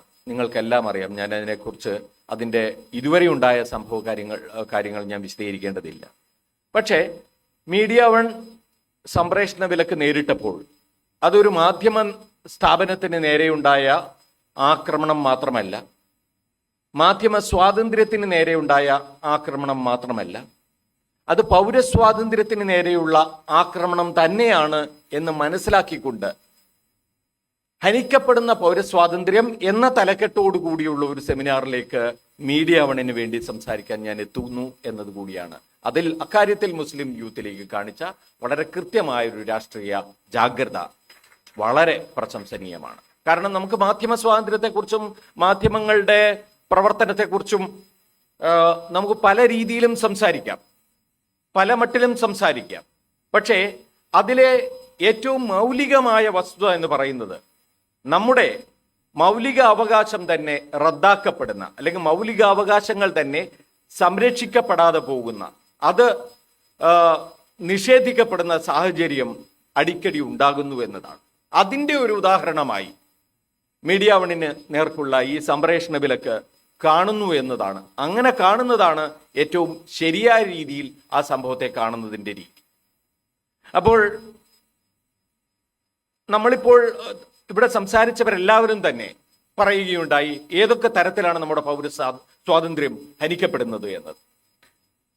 മാധ്യമ സ്വാതന്ത്ര്യം ഹനിക്കപ്പെടുന്നു എന്നത് അതിനകത്ത് ഒരു കാര്യമായി അവർ ചൂണ്ടിക്കാട്ടുകയും ചെയ്തു. പക്ഷേ അത് ഒരു രാജ്യത്തിൻ്റെ ഭാവിയെക്കുറിച്ചുള്ള ആകുലതയായി മാറും വിധമുള്ള ഹനിക്കപ്പെടലായി സംഭവിക്കുന്നത് പല കാരണങ്ങൾ കൊണ്ടാണ്. കേവലം നമുക്കറിയാം, ഇപ്പോൾ രാജഭരണകാലത്ത്, കേരളത്തിൽ രാജഭരണകാലത്തും ബ്രിട്ടീഷ് ഭരണകാലത്തും മാധ്യമങ്ങൾക്ക് വിലക്ക് ഏർപ്പെടുത്തിയിട്ടുണ്ട്. സ്വദേശാഭിമാനി രാമകൃഷ്ണ പിള്ളയുടെ മാത്രമല്ല, കേസരി ബാലകൃഷ്ണ പിള്ളയുടെ, അതുപോലെ തന്നെ മുഹമ്മദ് അബ്ദുറഹ്മാൻ സാഹിബിൻ്റെ ഒക്കെ പ്രസിദ്ധീകരണങ്ങൾ ഇവിടെ സ്വാതന്ത്ര്യം നിഷേധിക്കപ്പെട്ടിരുന്നു. പക്ഷേ ആ കാലഘട്ടത്തിൽ ജനാധിപത്യത്തെക്കുറിച്ചുള്ള സങ്കല്പങ്ങൾക്ക് ഒരു ഭരണഘടനയുടെ വികാസം ഉണ്ടായിരുന്നില്ല എന്ന് നമ്മൾ ഓർക്കണം. ഒരു രാജ്യത്തിൻ്റെ ഭരണഘടനയുടെ വികാസവും അതിൻ്റെ രൂപവും ഭാവവും ഉണ്ടായിരുന്നില്ല എന്ന് നമ്മൾ ഓർക്കണം. അന്ന് കേവലം നമ്മുടെ മുന്നിൽ ഉണ്ടായിരുന്നത് രാജഭരണവും ബ്രിട്ടീഷ് ഭരണവും നമുക്ക് നൽകുന്ന കനിഞ്ഞരുളുന്ന സ്വാതന്ത്ര്യങ്ങളാണ്, അത് അവകാശങ്ങളായിരുന്നില്ല. ഇന്നിപ്പോഴതല്ല സാഹചര്യം. നമ്മൾ ജീവിക്കുന്നത് ജനാധിപത്യപരമായി തെരഞ്ഞെടുക്കപ്പെട്ട ഒരു സർക്കാരിന് കീഴിൽ, ഒരു ഭരണഘടനയുടെ പിൻബലത്തോടെ പ്രവർത്തിക്കുന്ന ഒരു സർക്കാരിന്റെ കീഴിൽ ആ അവകാശങ്ങൾ സംരക്ഷിക്കപ്പെടും എന്ന ഉറപ്പിന്മേലാണ്. അപ്പോൾ അവിടെയാണ് നമ്മൾ ഏറ്റവും പ്രധാനമായി ഈ വിഷയത്തെ കാണേണ്ടത്. അത് നിഷേധിക്കപ്പെടുമ്പോൾ എങ്ങനെയൊക്കെ നിഷേധിക്കാം എന്നതുകൂടി പ്രശ്ന വിഷയമായി മാറുകയാണ്. അത് കേവലം ഇല്ലാതാക്കൽ മാത്രമല്ല, ആ ഇല്ലാതാക്കൽ പ്രക്രിയ കൂടി വലിയ ജനാധിപത്യ നിഷേധമാകുന്നു എന്നതാണ്. നിങ്ങൾക്കറിയാം എങ്ങനെയാണ് മീഡിയ വണ്ണിന് സംപ്രേഷണ വിലക്ക് വന്നത് എന്നത്. വളരെ ചുരുങ്ങിയ ഈ കാലഘട്ടത്തിൽ, ഞാനിപ്പോൾ 6-7 മാസമായി മീഡിയ വണ്ണിന്റെ എഡിറ്റർ സ്ഥാനത്ത് വന്നിട്ട്, ഈ ചുരുങ്ങിയ കാലഘട്ടത്തിൽ തന്നെ എനിക്കറിയാം ഏത് നിലയിലാണ് മീഡിയ വൺ ഒരു സ്വതന്ത്ര മാധ്യമം എന്ന നിലയിൽ പ്രവർത്തിക്കുന്നത് എന്ന്. ഞാൻ അതിന്റെ ഉത്തരവാദിത്തം ഏറ്റെടുക്കേണ്ട ആളാണ്. മീഡിയ വണ്ണിന്റെ ഉള്ളടക്കത്തിന്റെ ഉത്തരവാദിത്തം ഏറ്റെടുക്കേണ്ട ആളാണ്. അതിൽ രാജ്യദ്രോഹപരമായി, അതിൽ ദേശസുരക്ഷയ്ക്ക് ഭീഷണിയാകുന്ന എന്തെങ്കിലും കടന്നു വരുന്നുണ്ടെങ്കിൽ കേന്ദ്ര ഗവൺമെന്റിന്റെ പോലീസ് കടന്നു വരട്ടെ, എന്നെ അറസ്റ്റ് ചെയ്യട്ടെ. എന്താ മടിക്കുന്നത്? എന്താ മടിക്കാൻ കാരണം? ദേശവിരുദ്ധ പ്രവർത്തനം, ദേശസുരക്ഷയുടെ ഭീഷണി, ദേശസുരക്ഷയ്ക്ക് ഭീഷണി തുടങ്ങിയ വലിയ വലിയ വാചകങ്ങളെടുത്ത് പ്രയോഗിക്കുന്നുണ്ടല്ലോ. ഇവിടെ മാത്രമല്ല, ഹൈക്കോടതിയിൽ മുദ്രവച്ച കവറിൽ ഞങ്ങളിതാ ഈ രാജ്യത്തെ തന്നെ ഏറ്റവും അധികം ബാധിക്കാൻ പോകുന്ന, അത് വായിച്ച് ജഡ്ജി പറയുന്നു, 1 മണിക്കൂർ പോലും ഇനി ഈ ചാനൽ പ്രവർത്തിക്കാൻ പാടില്ല എന്ന തരത്തിൽ കമന്റ് ചെയ്യുന്നു. അത്രയും ഭീകരമായ എന്തോ ഒന്ന് 10-30 വർഷമായി മാധ്യമ പ്രവർത്തനം നടത്തിക്കൊണ്ടിരിക്കുന്ന ഈ ഞാൻ എഡിറ്ററായി പ്രവർത്തിക്കുന്ന മീഡിയ വൺ ചാനലിൽ നടക്കുന്നുണ്ട് എന്ന് പറഞ്ഞാൽ അതിന്റെ അർത്ഥം ഒരു നിമിഷം പോലും എനിക്ക് സ്വതന്ത്രരായി ജീവിക്കാൻ അവകാശമില്ല എന്നാണ്. എന്നെ അറസ്റ്റ് ചെയ്യട്ടെ, അത് ചെയ്യുന്നില്ലെങ്കിൽ അതിന്റെ അർത്ഥം അവിടെ മുഴുവൻ കൊണ്ടുകൊടുത്തതും പ്രചരിപ്പിച്ചതും ഇപ്പോഴും പറഞ്ഞുകൊണ്ടിരിക്കുന്നതുമായ കാരണങ്ങൾ വെറും പൊള്ളയാണ് എന്നാണ്. അപ്പോൾ പൊള്ളയായ കാരണങ്ങളാണോ, ഗൗരവമുള്ള കാരണങ്ങളാണോ മീഡിയ വണ്ണിന്റെ സംപ്രേഷണ വിലക്കിന് കാരണമായത്? അതാണ് ഇവിടുത്തെ ഏറ്റവും പ്രധാനപ്പെട്ട വിഷയം. എന്ത് കാരണം കൊണ്ട് എന്ന് തുറന്നു പറയാൻ തയ്യാറാകാത്ത സർക്കാർ ഉദ്ദേശിക്കുന്നത് നാട്ടുകാരുടെ മനസ്സിൽ ഒരു നിഴൽ പടരട്ടെ, നാട്ടുകാരുടെ മനസ്സിൽ ഒരു സംശയം വളരട്ടെ. മീഡിയ വൺ അങ്ങനെയാണ്, രാജ്യദ്രോഹപരമായ പ്രവർത്തനം നടത്തുന്ന ഒരു ചാനലാണ് എന്ന് അങ്ങ് തോന്നട്ടെ. ഇതാണ് ഉദ്ദേശ്യം. അതാണെങ്കിൽ നടക്കില്ല, അതാണെങ്കിൽ നടത്താൻ ഉദ്ദേശിക്കുന്നില്ല എന്ന് തന്നെയാണ് മീഡിയ വണ്ണിന്റെ തീരുമാനം. എന്താണ് കാരണമെന്ന് ഈ രാജ്യത്തെ ജനങ്ങളോട് പറയണം. ഒരു മീഡിയ സ്ഥാപനം അടച്ചുപൂട്ടുക എന്ന് പറയുന്നത് അത്ര നിസ്സാര കാര്യമല്ല. ഞാൻ പറഞ്ഞല്ലോ, മൗലികാവകാശത്തിന്റെ ലംഘനമാണ്. മൗലികാവകാശം സംരക്ഷിക്കപ്പെടണമെന്നത് ഈ രാജ്യത്ത് ഭരണഘടന സൃഷ്ടിക്കാൻ വേണ്ടി അഹോരാത്രം ചിന്തിച്ച, പ്രയത്നിച്ച നമ്മുടെ രാജ്യത്തെ നേതാക്കളുടെ സ്വപ്നമായിരുന്നു. നിങ്ങൾക്കറിയാമോ, ഇന്ത്യയുടെ ഭരണഘടന നിലവിൽ വന്നതിന് ശേഷം മാധ്യമ സ്വാതന്ത്ര്യത്തിന് നേരെ, മാധ്യമ സ്വാതന്ത്ര്യം എന്ന് പറയുന്നത് ഇന്നാട്ടിലെ ഏതൊരു മനുഷ്യനും അഭിപ്രായങ്ങൾ പറയാനും പ്രചരിപ്പിക്കാനുമുള്ള സ്വാതന്ത്ര്യമാണ്. ആ സ്വാതന്ത്ര്യത്തിന് നേരെ ആദ്യമായി വിലക്കുയർന്നപ്പോൾ സുപ്രീം കോടതി അത് കൈകാര്യം ചെയ്തു. എങ്ങനെ? 2 കേസുകളാണ് 1950 ഉണ്ടായത്. ഒന്ന്, ക്രോസ് റോഡ് എന്ന കമ്മ്യൂണിസ്റ്റ് പ്രസിദ്ധീകരണത്തിന്റെ പേരിലുണ്ടായ കേസ്. ഈ കമ്മ്യൂണിസ്റ്റ് പ്രസിദ്ധീകരണത്തിന് അനുമതി നിഷേധിക്കുകയും അതിന്റെ എഡിറ്ററോട് അതിന്റെ പ്രവർത്തനം നിർത്താൻ ആവശ്യപ്പെടുകയും ചെയ്തു. മറ്റൊന്ന്, ഓർഗനൈസർ എന്ന ഹിന്ദു മാസികയുടെ, RSSന്റെ മാസികയുടെ പ്രസിദ്ധീകരണമാണ് തടഞ്ഞത്. നിങ്ങൾ ഓർക്കേണ്ടത്, എവിടെ നിൽക്കുന്നു ഒരു കമ്മ്യൂണിസ്റ്റ് മാസിക, ഒരു RSS മാസിക, ഈ രണ്ടും തടഞ്ഞ ഒരു ഘട്ടത്തിൽ രണ്ടിനെയും സ്വതന്ത്രമായി തന്നെ കണ്ടുകൊണ്ട് രണ്ടിനെയും തടയാൻ പാടില്ല എന്ന തീരുമാനമെടുത്തതാണ് നമ്മുടെ സുപ്രീം കോടതി, നമ്മുടെ ഭരണഘടനാ കോടതി, നമ്മുടെ ഉന്നതമായ കോടതി. അതായത് അഭിപ്രായ സ്വാതന്ത്ര്യത്തിന് ഇങ്ങേത്തലം മുതൽ അങ്ങേത്തലം വരെ അർത്ഥങ്ങളുണ്ട്. അത് തടഞ്ഞുകൊണ്ടല്ല, നിരോധിച്ചുകൊണ്ടല്ല അതിനെ നേരിടേണ്ടത്. അതിനകത്ത് നിങ്ങൾക്ക് രുചിക്കാത്തതുണ്ടെങ്കിൽ അതിനോട് നിങ്ങൾ സംവദിക്കൂ എന്നതാണ് ശരിയായ രീതി. അതിനെ നിഷേധിച്ചുകൊണ്ടോ വിലക്കിക്കൊണ്ടോ അല്ല നിങ്ങൾക്ക് ഈ രാജ്യത്തെ മുന്നോട്ട് കൊണ്ടുപോകാൻ കഴിയുക എന്ന് നമ്മുടെ സുപ്രീം കോടതി 1950 പറഞ്ഞു. ഈ 2 കേസുകളാണ് ഏറ്റവും പ്രധാനമായി അന്ന് ഉയർന്നു വന്നത്. അപ്പോൾ അതിനുശേഷം ഇങ്ങോട്ട് എത്ര കേസുകളിലായി. ഏറ്റവും ഒടുവിൽ പെഗാസസ് കേസ് അല്ലേ, Manohar Lal Sharma versus union of India എന്ന കേസിൽ സുപ്രീം കോടതി വളരെ സുവ്യക്തമായി പറഞ്ഞിരിക്കുന്നു, മാധ്യമ സ്വാതന്ത്ര്യം എന്ന് പറയുന്നത് നമ്മൾ വളരെയധികം പൊരുതി നേടിയതാണ്. 1995 രാംജത്ത് മലാനി കേസിലെ വിധി ഉദ്ധരിച്ചാണ് പറയുന്നത്. പൊരുതി നേടിയതാണ്. ആ പൊരുതി നേടിയ കാര്യങ്ങൾ, ആ കണ്ടെത്തലുകളാണ് നമ്മുടെ ഭരണഘടനയിൽ വ്യവസ്ഥകളായി വന്നിട്ടുള്ളത്. ഇറ്റ് ഈസ് ഹാർഡ് ഏൺഡ് അല്ലെ. അതിനുവേണ്ടി നടത്തിയ പോരാട്ടങ്ങൾ നമ്മൾ മറക്കാൻ പാടില്ല, അത് നശിപ്പിച്ചുകൂടാ. അതാണ് സുപ്രീം കോടതി എടുത്ത നിലപാട്. ആ നിലപാടിന്റെ തുടർച്ചയായിട്ടാണ് ദേശസുരക്ഷ എന്ന ഉമ്മാക്കി കാട്ടി ഞങ്ങളുടെ ശബ്ദം തടയാൻ ശ്രമിക്കേണ്ടതില്ല എന്ന് സുപ്രീം കോടതിക്ക് പറയേണ്ടി വന്നത്. ആ ദേശസുരക്ഷ എന്ന അതേ പദം തന്നെയാണ് മീഡിയ വണ്ണിനെതിരായി ഈ വിലക്ക് പ്രയോഗിക്കുമ്പോൾ കേന്ദ്ര സർക്കാർ പ്രയോഗിക്കുന്നത്? നമുക്ക് നോക്കാം സുപ്രീം കോടതി എന്ത് പറയുമെന്ന്. നമുക്ക് നോക്കാം. ഈ ഉമ്മാക്കി അതേപടി അംഗീകരിക്കണോ, അതോ അതിന്റെ പേരിൽ അത് എന്തിന്റെ പേരിലാണ് എന്ന് പരിശോധിച്ച് കണ്ടെത്തിയ ശേഷം നമുക്ക് തീരുമാനിക്കാം എന്നാണോ സുപ്രീം കോടതി പറയുക? നമുക്ക് കാത്തിരിക്കാം. കാരണം ജുഡീഷ്യൽ വിസ്ഡം എന്ന് പറയുന്നത് നമ്മൾ ഏറ്റവും അധികം പ്രതീക്ഷ അർപ്പിക്കുന്ന ഒരു കാര്യമാണ്. അത് നഷ്ടപ്പെട്ടു പോയാൽ അവിടെ അതിന് പകരം ഭരണകൂടത്തോടുള്ള വിധേയത്വമായാൽ, ഒരു കോടതിക്ക് പോലും, ഒരു നീതിന്യായ പീഠത്തിന് പോലും ഭരണകൂടത്തോടുള്ള വിധേയത്വമാണ് അവിടെ ബാക്കി നിൽക്കുന്നതെങ്കിൽ പിന്നീട് നമ്മുടെ ഭാവിയെക്കുറിച്ചും രാജ്യത്തിന്റെ ഭാവിയെക്കുറിച്ചും അതിലെ ജനങ്ങളുടെ ഭാവിയെക്കുറിച്ചും നമുക്ക് വലിയ പ്രതീക്ഷകൾ വേണം. അപ്പോൾ അത് സംഭവിക്കില്ല, അത് സംഭവിക്കുന്നില്ല എന്ന് നമുക്ക് ഉറപ്പ് നൽകുന്നതാണ് പെഗാസസ് കോടതി വിധി. അതിൽ തന്നെയാണ് നമുക്കുള്ള ഏറ്റവും വലിയ പ്രതീക്ഷയും. അതേസമയം തന്നെ ഒരുപക്ഷെ കേരള ഹൈക്കോടതി നേരത്തെയുള്ള 2014 കേസ് ഉദ്ധരിച്ചിട്ടുണ്ട്, എക്സ് സർവീസ്മെൻ കേസ് ഉദ്ധരിച്ചിട്ടുണ്ട്.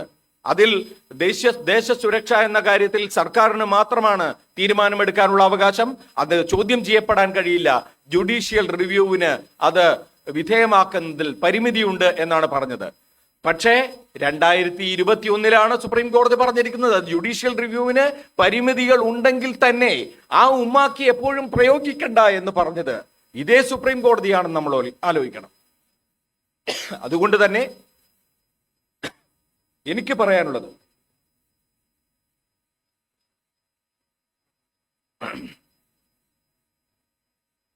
പറയാനുള്ളത് ഇത് കേവലം ഒരു നിയമ നടപടിയിൽ അവസാനിക്കുന്ന കാര്യമല്ല. നമ്മുടെ രാജ്യത്തിന്റെ ഭാവിക്ക് വേണ്ടിയുള്ള സമരത്തിന്റെ ഒരു ഭാഗം തന്നെയാണ് മീഡിയ വണ്ണിനെതിരായ വിലക്കിനെതിരെ ഞങ്ങൾ നയിക്കുന്ന സമരം. ആ കൂട്ടത്തിൽ അതിനോടൊപ്പം ചേരുന്ന എല്ലാവരെയും ഞങ്ങൾ അണച്ചു ചേർക്കും. കാരണം അവിടെ നമുക്ക് രാഷ്ട്രീയമായ അഭിപ്രായ വ്യത്യാസങ്ങൾക്കിടയില്ല. മറ്റേതെങ്കിലും തരത്തിലുള്ള വ്യത്യാസങ്ങൾക്ക് നമുക്ക് സ്ഥാനമില്ല. നമ്മുടെ എംപിമാർ, നമ്മുടെ കേരളത്തിൽ നിന്നുള്ള എംപിമാർ എല്ലാവരും തന്നെ അണിനിരന്നുകൊണ്ട് ഡൽഹിയിൽ നമുക്ക് കാണിച്ചു തന്ന ആ മാതൃക നമ്മുടെ സംസ്ഥാനത്തും ഈ വിഷയത്തിൽ ഞങ്ങൾ കാണുകയുണ്ടായി. എല്ലാ രാഷ്ട്രീയ പാർട്ടികളും, ഒരുപക്ഷെ കേന്ദ്ര സർക്കാർ ഭരിക്കുന്ന പാർട്ടി ഒഴികെ എല്ലാ പാർട്ടികളും ഞങ്ങളോടൊപ്പം നിന്നു എന്നത് ഏറ്റവും സ്വാഗതാർഹമായ കാര്യമാണ്. നമുക്ക് ഇത് മീഡിയ വൺ നേരിടുന്ന ഈ വിലക്കിന്റെ കാര്യത്തിൽ മാത്രമല്ല, ഒരുപക്ഷെ നമ്മൾ ഇനിയും താണ്ടേണ്ടുന്ന ഒരുപാട് ഇരുളടഞ്ഞ കാലഘട്ടത്തിൽ കൈകോർത്ത് പിടിക്കാതിരിക്കാനാകില്ല. ചെറിയ ചെറിയ രാഷ്ട്രീയ അഭിപ്രായ വ്യത്യാസങ്ങളുടെ പേരിൽ നമുക്ക് പരസ്പരം കലഹിക്കാനാകില്ല. ഞാൻ വിചാരിക്കുന്നത് ഇന്നാട്ടിലെ മതേതര ജനാധിപത്യ വിശ്വാസികൾ കുറെ കൂടി യോജിപ്പിന്റെ പാതയിലേക്ക് എത്തണം എന്നതാണ്. അതിന് ഒരുപക്ഷെ നമ്മുടെ നാട്ടിലെ രാഷ്ട്രീയ സാഹചര്യങ്ങൾ പലർക്കും പല നിലയിലുള്ള നിലപാടുകളുണ്ട്, പരസ്പരം എതിർക്കേണ്ടി വന്നേക്കാം. രാഷ്ട്രീയ സാഹചര്യങ്ങൾ പലതും അതിന് കാരണമാകുന്നുണ്ടാകാം. അത് നടന്നോട്ടെ, അവിടെയും ഈ ബഹുസ്വരതയുടെ ശബ്ദങ്ങൾ ഉയർന്നോട്ടെ. പക്ഷേ അതിലുപരിയായി നമ്മുടെ നാടിനെ നശിപ്പിക്കാനുള്ള ശ്രമങ്ങൾക്കെതിരെ, അതിനെ എന്നേക്കുമായി ഇരുൾമൂടി ഇല്ലാതാക്കാനുള്ള ശ്രമങ്ങൾക്കെതിരെ, അതിനുപരിയായ ആ ശബ്ദങ്ങൾക്കുപരിയായ ഏകതയുടെ ഒറ്റക്കെട്ടിന്റെ ശബ്ദം കൂടി ഉയരണം എന്നതാണ് ആഗ്രഹിക്കുന്നത്. അതുണ്ടാകുമെന്ന വലിയ പ്രതീക്ഷയാണ് നമ്മളെ മുന്നോട്ട് നയിക്കുന്നത്. നിങ്ങൾ ഏവരും നൽകുന്ന പിന്തുണയ്ക്കും ഒപ്പം തന്നെ പൗരസ്വാതന്ത്ര്യം ഹനിക്കപ്പെടുന്നതിനെതിരായ സമരത്തിൽ എപ്പോഴും കൂടെ ഉണ്ടാകുന്ന ഉറപ്പോടുകൂടിയും ഞാൻ നിർത്തുന്നു. വളരെയധികം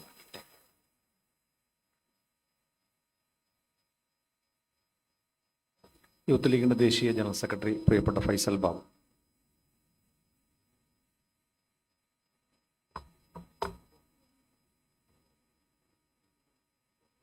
മുസ്ലിം യൂത്ത് ലീഗ് സംസ്ഥാന കമ്മിറ്റിയുടെ ആഭിമുഖ്യത്തിൽ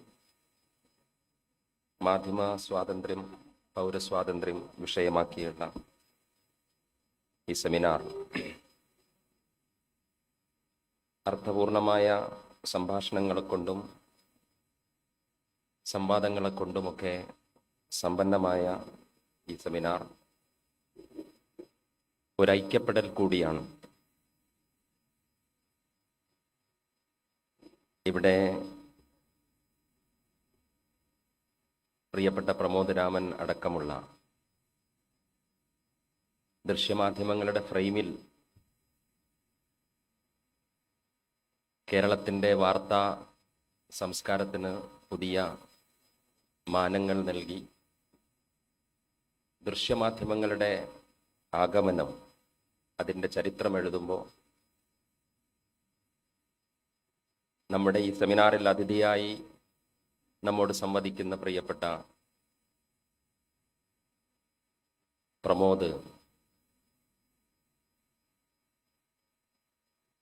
അതിൻ്റെ ഒരു ചരിത്രത്തിൻ്റെ ഒരു പ്രത്യേക ഘട്ടത്തിലെ നിമിത്തമാണ് അദ്ദേഹം.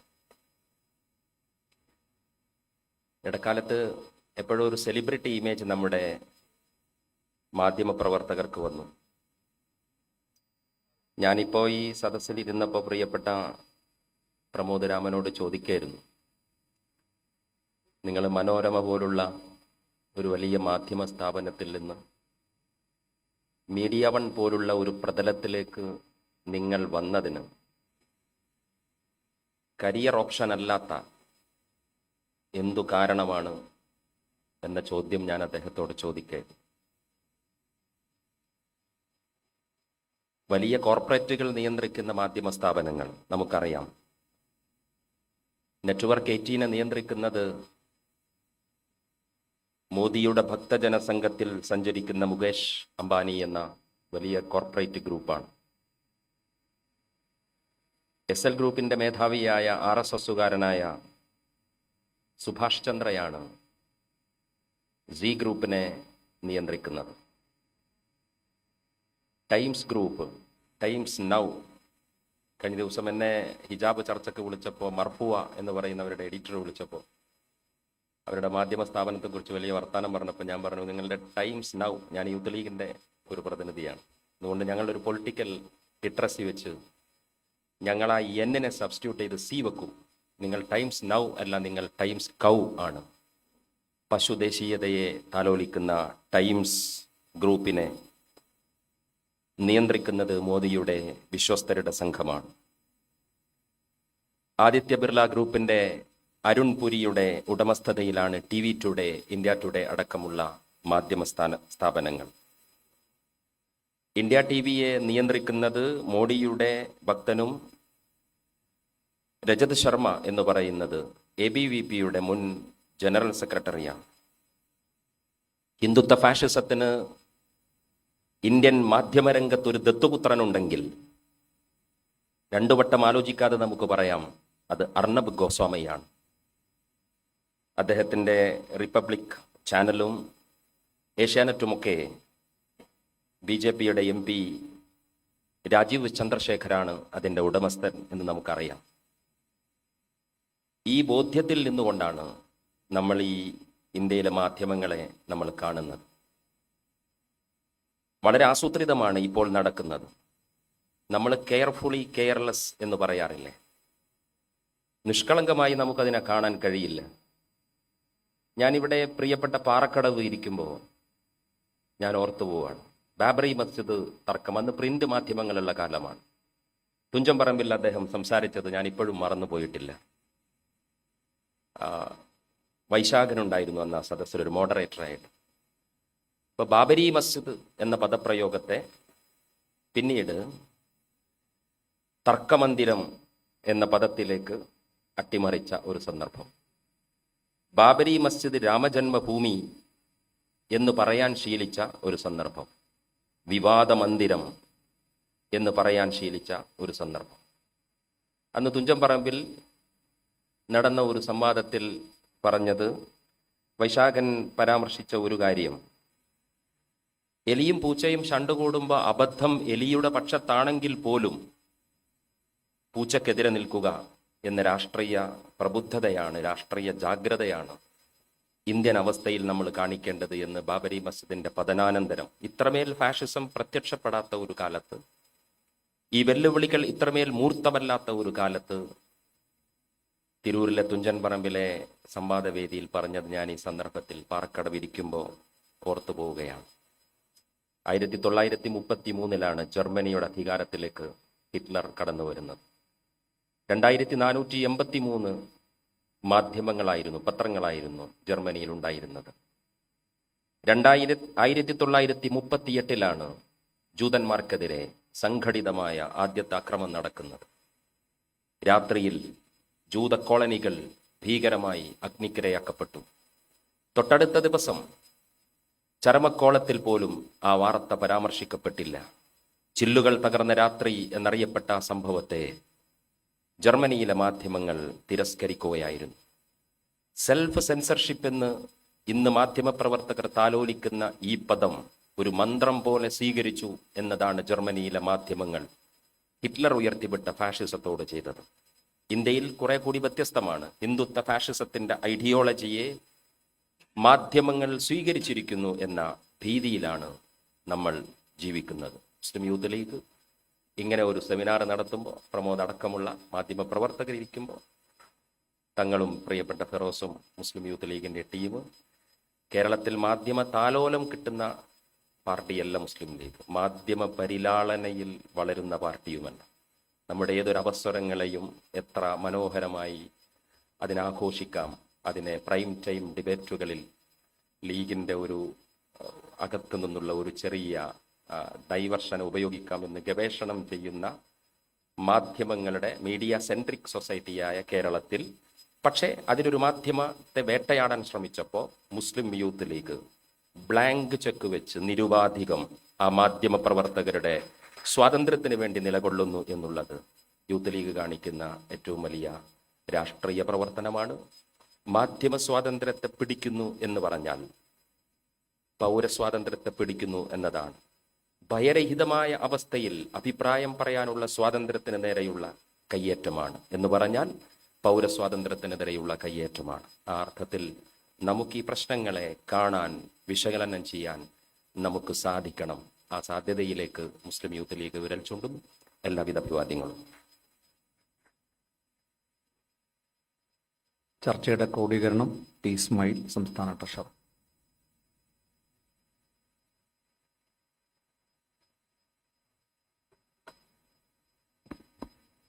അഭിവന്ദനായ അധ്യക്ഷൻ, ബഹുമാന്യനായ സയ്യിദ് മുനീർ അലി ശിഹാബ് തങ്ങൾ, വേദിയിലെ വിശിഷ്ട വ്യക്തിത്വങ്ങൾ, സ്നേഹസമ്പന്നരായ സഹോദരന്മാരെ, ഹനിക്കപ്പെടുന്ന പൗരസ്വാതന്ത്ര്യം എന്ന ശീർഷകത്തിൽ നമ്മൾ സംഘടിപ്പിച്ച ഈ സെമിനാറിൽ യൂത്ത് ലീഗ് ഉയർത്തിയ മുദ്രാവാക്യത്തോട് പൂർണ്ണമായും യോജിപ്പ് പ്രകടിപ്പിച്ചുകൊണ്ടാണ് എല്ലാവരും ഇവിടെ സംസാരിച്ചിട്ടുള്ളത്. സ്വാഗത ഭാഷണം നടത്തിയ ജനറൽ സെക്രട്ടറി മുതൽ അവസാനമായി സംസാരിച്ച ഫൈസൽ ബാബു വരെയുള്ളവർ ഇന്ത്യയുടെ ബഹുസ്വരതയുടെ നിലനിൽപ്പിനു വേണ്ടിയാണ് സംസാരിച്ചിട്ടുള്ളത്. പ്രശസ്ത ചിന്തകനായിരുന്ന റോബി ചാറ്റർജി ഒരിക്കൽ അദ്ദേഹം ഒരു സാഹിത്യകാരനുമായുള്ള സംസാരത്തിൽ ഒരു ചോദ്യം ഉന്നയിച്ചിട്ടുണ്ട്. ഇന്ത്യയെ ചേർത്ത് വെക്കുന്ന പശയുടെ പേരെന്തായിരുന്നു എന്നാണ് ആ ചോദ്യം. ആ ചോദ്യത്തിന് ഉത്തരം ബഹുസ്വരത എന്നുള്ളതാണ്. ആ ബഹുസ്വരതയ്ക്ക് മുകളിലാണ് ഇന്ന് ഓരോ ദിവസവും കടന്നുകയറ്റം നടത്തിക്കൊണ്ടിരിക്കുന്നത്. ഭക്ഷണ കാര്യത്തിലാണെങ്കിലും വസ്ത്രത്തിൻ്റേതാണെങ്കിലും അഭിപ്രായ സ്വാതന്ത്ര്യം പ്രകടിപ്പിക്കുന്നത് മുതൽ ഏറ്റവും ഒടുവിൽ കഴിഞ്ഞ ദിവസം വൈദ്യശാസ്ത്രത്തിലും കൈകടത്തലുകൾ നടത്തിയിരിക്കുകയാണ്. ലോകത്തെ എല്ലാ ഡോക്ടർമാരും അവരുടെ MBBSന് ചേരുന്ന ഘട്ടത്തിലും അതോടൊപ്പം തന്നെ ബിരുദദാന കോഴ്സ് പൂർത്തീകരിക്കുന്ന ഘട്ടത്തിലും വൈദ്യശാസ്ത്രം രംഗത്തെ എല്ലാവരും തന്നെ ഹിപ്പോക്രാറ്റസ് ഓത്താണ് എടുക്കാറുള്ളത്. എന്നാൽ ഏറ്റവും ഒടുവിൽ ഹിപ്പോക്രാറ്റസിന് പകരം ചരകശപഥം അത് കൈക്കൊള്ളണം എന്നാണ് പറഞ്ഞിട്ടുള്ളത്. വൈദ്യശാസ്ത്ര രംഗത്ത് പോലും ഇന്ത്യ ഒറ്റപ്പെടലിന് വിധേയമാകുന്ന നാളുകളാണ് നമ്മുടെ രാജ്യത്തേക്ക് കടന്നു വരാൻ പോകുന്നത്. ഈ ചരകശപഥത്തിൽ എല്ലാവരും ഈശ്വര വിശ്വാസികളാവണം എന്നുള്ളതാണ് നിഷ്കർഷിക്കുന്നത്. ഇന്ത്യ എന്ന് പറയുന്നത് മതവിശ്വാസികളുടെ മാത്രം നാടല്ല. ചർവാകന്മാരുടെ പിൻഗാമികളും നമ്മുടെ രാജ്യത്തുണ്ട്. ഇന്ത്യയുടെ മതേതരത്വം എന്ന് പറയുന്നത് മതവിശ്വാസം ഊട്ടിയുറപ്പിക്കുന്നതോടൊപ്പം തന്നെ മതരഹിതർക്ക് കൂടെ ജീവിക്കാൻ അവസരം നൽകിയ ഇന്ത്യ. അപ്പോൾ ആ ഇന്ത്യയുടെ മതേതരത്വത്തിന് വിള്ളൽ വീഴ്ത്തുന്ന രീതിയിലുള്ള പ്രവർത്തനങ്ങളാണ് നമ്മുടെ രാജ്യത്ത് ഏറ്റവും ഒടുവിൽ സംഭവിച്ചിട്ടുള്ളതും. അപ്പോൾ ഇതിനെതിരെ പോരാട്ടം നടത്തുക എന്നുള്ളത് നമ്മുടെ ഓരോരുത്തരുടെയും ബാധ്യതയായി മാറിക്കൊണ്ടിരിക്കുന്ന ഒരു കാലയളവിൽ ചരിത്രപരമായ ഒരു ദൗത്യം. എന്തുകൊണ്ട് മീഡിയകൾക്ക് നേരെ ജനാധിപത്യത്തിലെ 4th എസ്റ്റേറ്റ് മാത്രമല്ല, ജനാധിപത്യത്തിലെ 5th എസ്റ്റേറ്റ് ആയിട്ടുള്ള സോഷ്യൽ മീഡിയകളെ പോലും പിടിച്ചു കെട്ടുന്ന രീതിയിലാണ് കേന്ദ്ര ഭരണകൂടം ഇപ്പോൾ പെരുമാറിക്കൊണ്ടിരിക്കുന്നത്. അപ്പോൾ പൗരാവകാശം ധ്വംസിക്കുന്ന വാർത്തകൾ നമുക്കറിയാം. ഞാൻ വരുന്നത് വയനാട്ടിൽ നിന്നാണ്. വയനാട്ടിൽ ഉരുൾപൊട്ടലുണ്ടായപ്പോൾ അവിടെ മേപ്പാടി എന്ന് പറയുന്ന ഒരു പ്രദേശത്തും ആ പ്രദേശത്തിൻ്റെ ചുറ്റുഭാഗം ഇല്ലാതായി. മലപ്പുറം ജില്ലയിലെ കവളപ്പാറ അതില്ലായത് ഉരുൾപൊട്ടലിലാണ്. കാശ്മീർ ഇല്ലാതായിക്കൊണ്ടിരിക്കുന്നത്, ലക്ഷദ്വീപ് ഇല്ലാതായിക്കൊണ്ടിരിക്കുന്നത് ഭരണഘടനയുടെ മുകളിൽ നടത്തിയ കടന്നുകയറ്റം കൊണ്ട് നമ്മുടെ ഓരോ പ്രദേശങ്ങളും ഇങ്ങനെ ഓരോ ദിനത്തിലും ഇല്ലാതായിക്കൊണ്ടിരിക്കുന്ന വിധം പൗരാവകാശ ധ്വംസനങ്ങൾ നടന്നുകൊണ്ടിരിക്കുകയാണ്. അപ്പോൾ ആ ധ്വംസനങ്ങൾക്കെതിരെ നിശബ്ദത പാലിക്കുന്ന മാധ്യമങ്ങൾക്ക് രക്ഷയുണ്ടെന്നും അത് സത്യം വിളിച്ചു പറയുന്ന മാധ്യമങ്ങളെ വായ മൂടിക്കെട്ടും എന്നുള്ള സമീപനം സ്വീകരിച്ചു കൊണ്ടിരിക്കുമ്പോൾ ജനാധിപത്യത്തിൻ്റെ ശ്രീകോവിലിലും അതോടൊപ്പം തന്നെ നമ്മുടെ അഭിപ്രായ സ്വാതന്ത്ര്യങ്ങൾ പ്രകടിപ്പിച്ചുകൊണ്ടുമുള്ള ഒരു പോരാട്ടമാണ് മുസ്ലിം യൂത്ത് ലീഗ് ആഗ്രഹിക്കുന്നത്. ആ അർത്ഥത്തിൽ എല്ലാവരും ഏകാഭിപ്രായം പ്രകടിപ്പിച്ചു എന്നുള്ളത് കൊണ്ട് തന്നെ മറ്റൊരു ക്രോഡീകരണത്തിൻ്റെ ആവശ്യമില്ല എന്ന് മനസ്സിലാക്കി ഞാൻ എൻ്റെ വാക്കുകൾ ഉപസംഹരിക്കും. നമ്മുടെ സെമിനാർ ഇവിടെ അവസാനിക്കുകയാണ്. ഈ ചടങ്ങിന് നന്ദി രേഖപ്പെടുത്താൻ വേണ്ടി സംസ്ഥാന സെക്രട്ടറി TPM നിഷാൻ ഷെഡി. അനുദിനം അനുനിമിഷം നമ്മുടെ രാജ്യത്തെ രണ്ടായി വിഭജിക്കുന്ന ഫാസിസ്റ്റ് ഭരണകൂടങ്ങൾക്കെതിരെ സംസ്ഥാന മുസ്ലിം യൂത്ത് ലീഗ് കമ്മിറ്റി ഹനിക്കപ്പെടുന്ന പൗരസ്വാതന്ത്ര്യം എന്ന വിഷയത്തിൽ ആസ്പദമാക്കി ഇവിടെ സംഘടിപ്പിച്ച സെമിനാറിൽ നമ്മുടെ ക്ഷണം സ്വീകരിച്ച് ഇവിടെ എത്തിച്ചേർന്ന് ഉദ്ഘാടനം നിർവഹിച്ച മുസ്ലിം ലീഗിൻ്റെ ഉന്നതാധികാര സമിതി അംഗവും മലപ്പുറം ജില്ലാ മുസ്ലിം ലീഗിൻ്റെ പ്രസിഡന്റ് കൂടിയായ പാണക്കാട് സൈദാദിക്കലി ശിഹാബ് തങ്ങൾ, ഇവിടെ മുഖ്യപ്രഭാഷണം നിർവഹിച്ച നമ്മുടെയൊക്കെ ശബ്ദം കൂടിയായിട്ടുള്ള പ്രിയപ്പെട്ട ET മുഹമ്മദ് ബഷീർ MP അവറുകൾ, ഇവിടെ ചടങ്ങിന് അധ്യക്ഷത വഹിച്ച ബഹുമാനായ മുസ്ലിം യൂത്ത് ലീഗിൻ്റെ സംസ്ഥാന കമ്മിറ്റി പ്രസിഡന്റ് കൂടിയായിട്ടുള്ള സയ്യിദ് മുനവറലി ശിഹാബ് തങ്ങൾ അവറുകൾ, ഇവിടെ കേരളത്തിലെ അറിയപ്പെടുന്ന സാഹിത്യകാരനും നമുക്ക് മുമ്പിൽ വളരെയധികം വിശദയോടുകൂടി തൻ്റെ എഴുത്തിലൂടെ ഈ ഫാസിസ്റ്റ് ചിന്താഗതികൾക്കെതിരെ പോരാടിക്കൊണ്ട് ഐക്യദാർഢ്യം അർപ്പിച്ച പ്രിയപ്പെട്ട PK പാറക്കാട് അവറുകൾ, അതുപോലെ തന്നെ വളരെ വൈകാരികമായി നമ്മോട് ഈ വിഷയത്തിനോട് ചേർന്ന് മീഡിയ വണ്ണിൻ്റെ എഡിറ്ററും അതുപോലെ തന്നെ പ്രമുഖ മാധ്യമ പ്രവർത്തകനും കൂടിയായ പ്രിയപ്പെട്ട പ്രമോദ് രാമൻ അവറുകൾ, ജനറൽ സെക്രട്ടറി മുസ്ലിം യൂത്ത് ലീഗിൻ്റെ ദേശീയ കമ്മിറ്റിയുടെ ജനറൽ സെക്രട്ടറി പ്രിയപ്പെട്ട VK ഫൈസൽ ബാബു അവറുകൾ, ഇവിടെ ചർച്ചയുടെ ക്രോഡീകരണം നിർവഹിച്ച പ്രിയപ്പെട്ട ട്രഷറർ P ഇസ്മായിൽ അവറുകൾ, എല്ലാവരോടും ഇവിടെ പങ്കെടുത്ത മാധ്യമ സുഹൃത്തുക്കളോടും സഹോദരന്മാരുടെ എല്ലാവരോടും ഒറ്റവാക്കിൽ നന്ദി അർപ്പിച്ചുകൊണ്ട് ഫാസിസ്റ്റ് ഭരണകൂടത്തിനെതിരെ പോരാട്ടം മുസ്ലിം യൂത്ത് ലീഗിൻ്റെ തുടരുക തന്നെ ചെയ്യുമെന്ന് പ്രഖ്യാപിച്ചുകൊണ്ട് ഇവിടെ ഈ ചടങ്ങ് അധ്യക്ഷൻ്റെ അനുമതിയോടുകൂടി പിരിച്ചുവിട്ടതെ അറിയിക്കുന്നു. നിങ്ങൾക്ക് നന്ദി, നമസ്കാരം, ജയ് ഹിന്ദ്.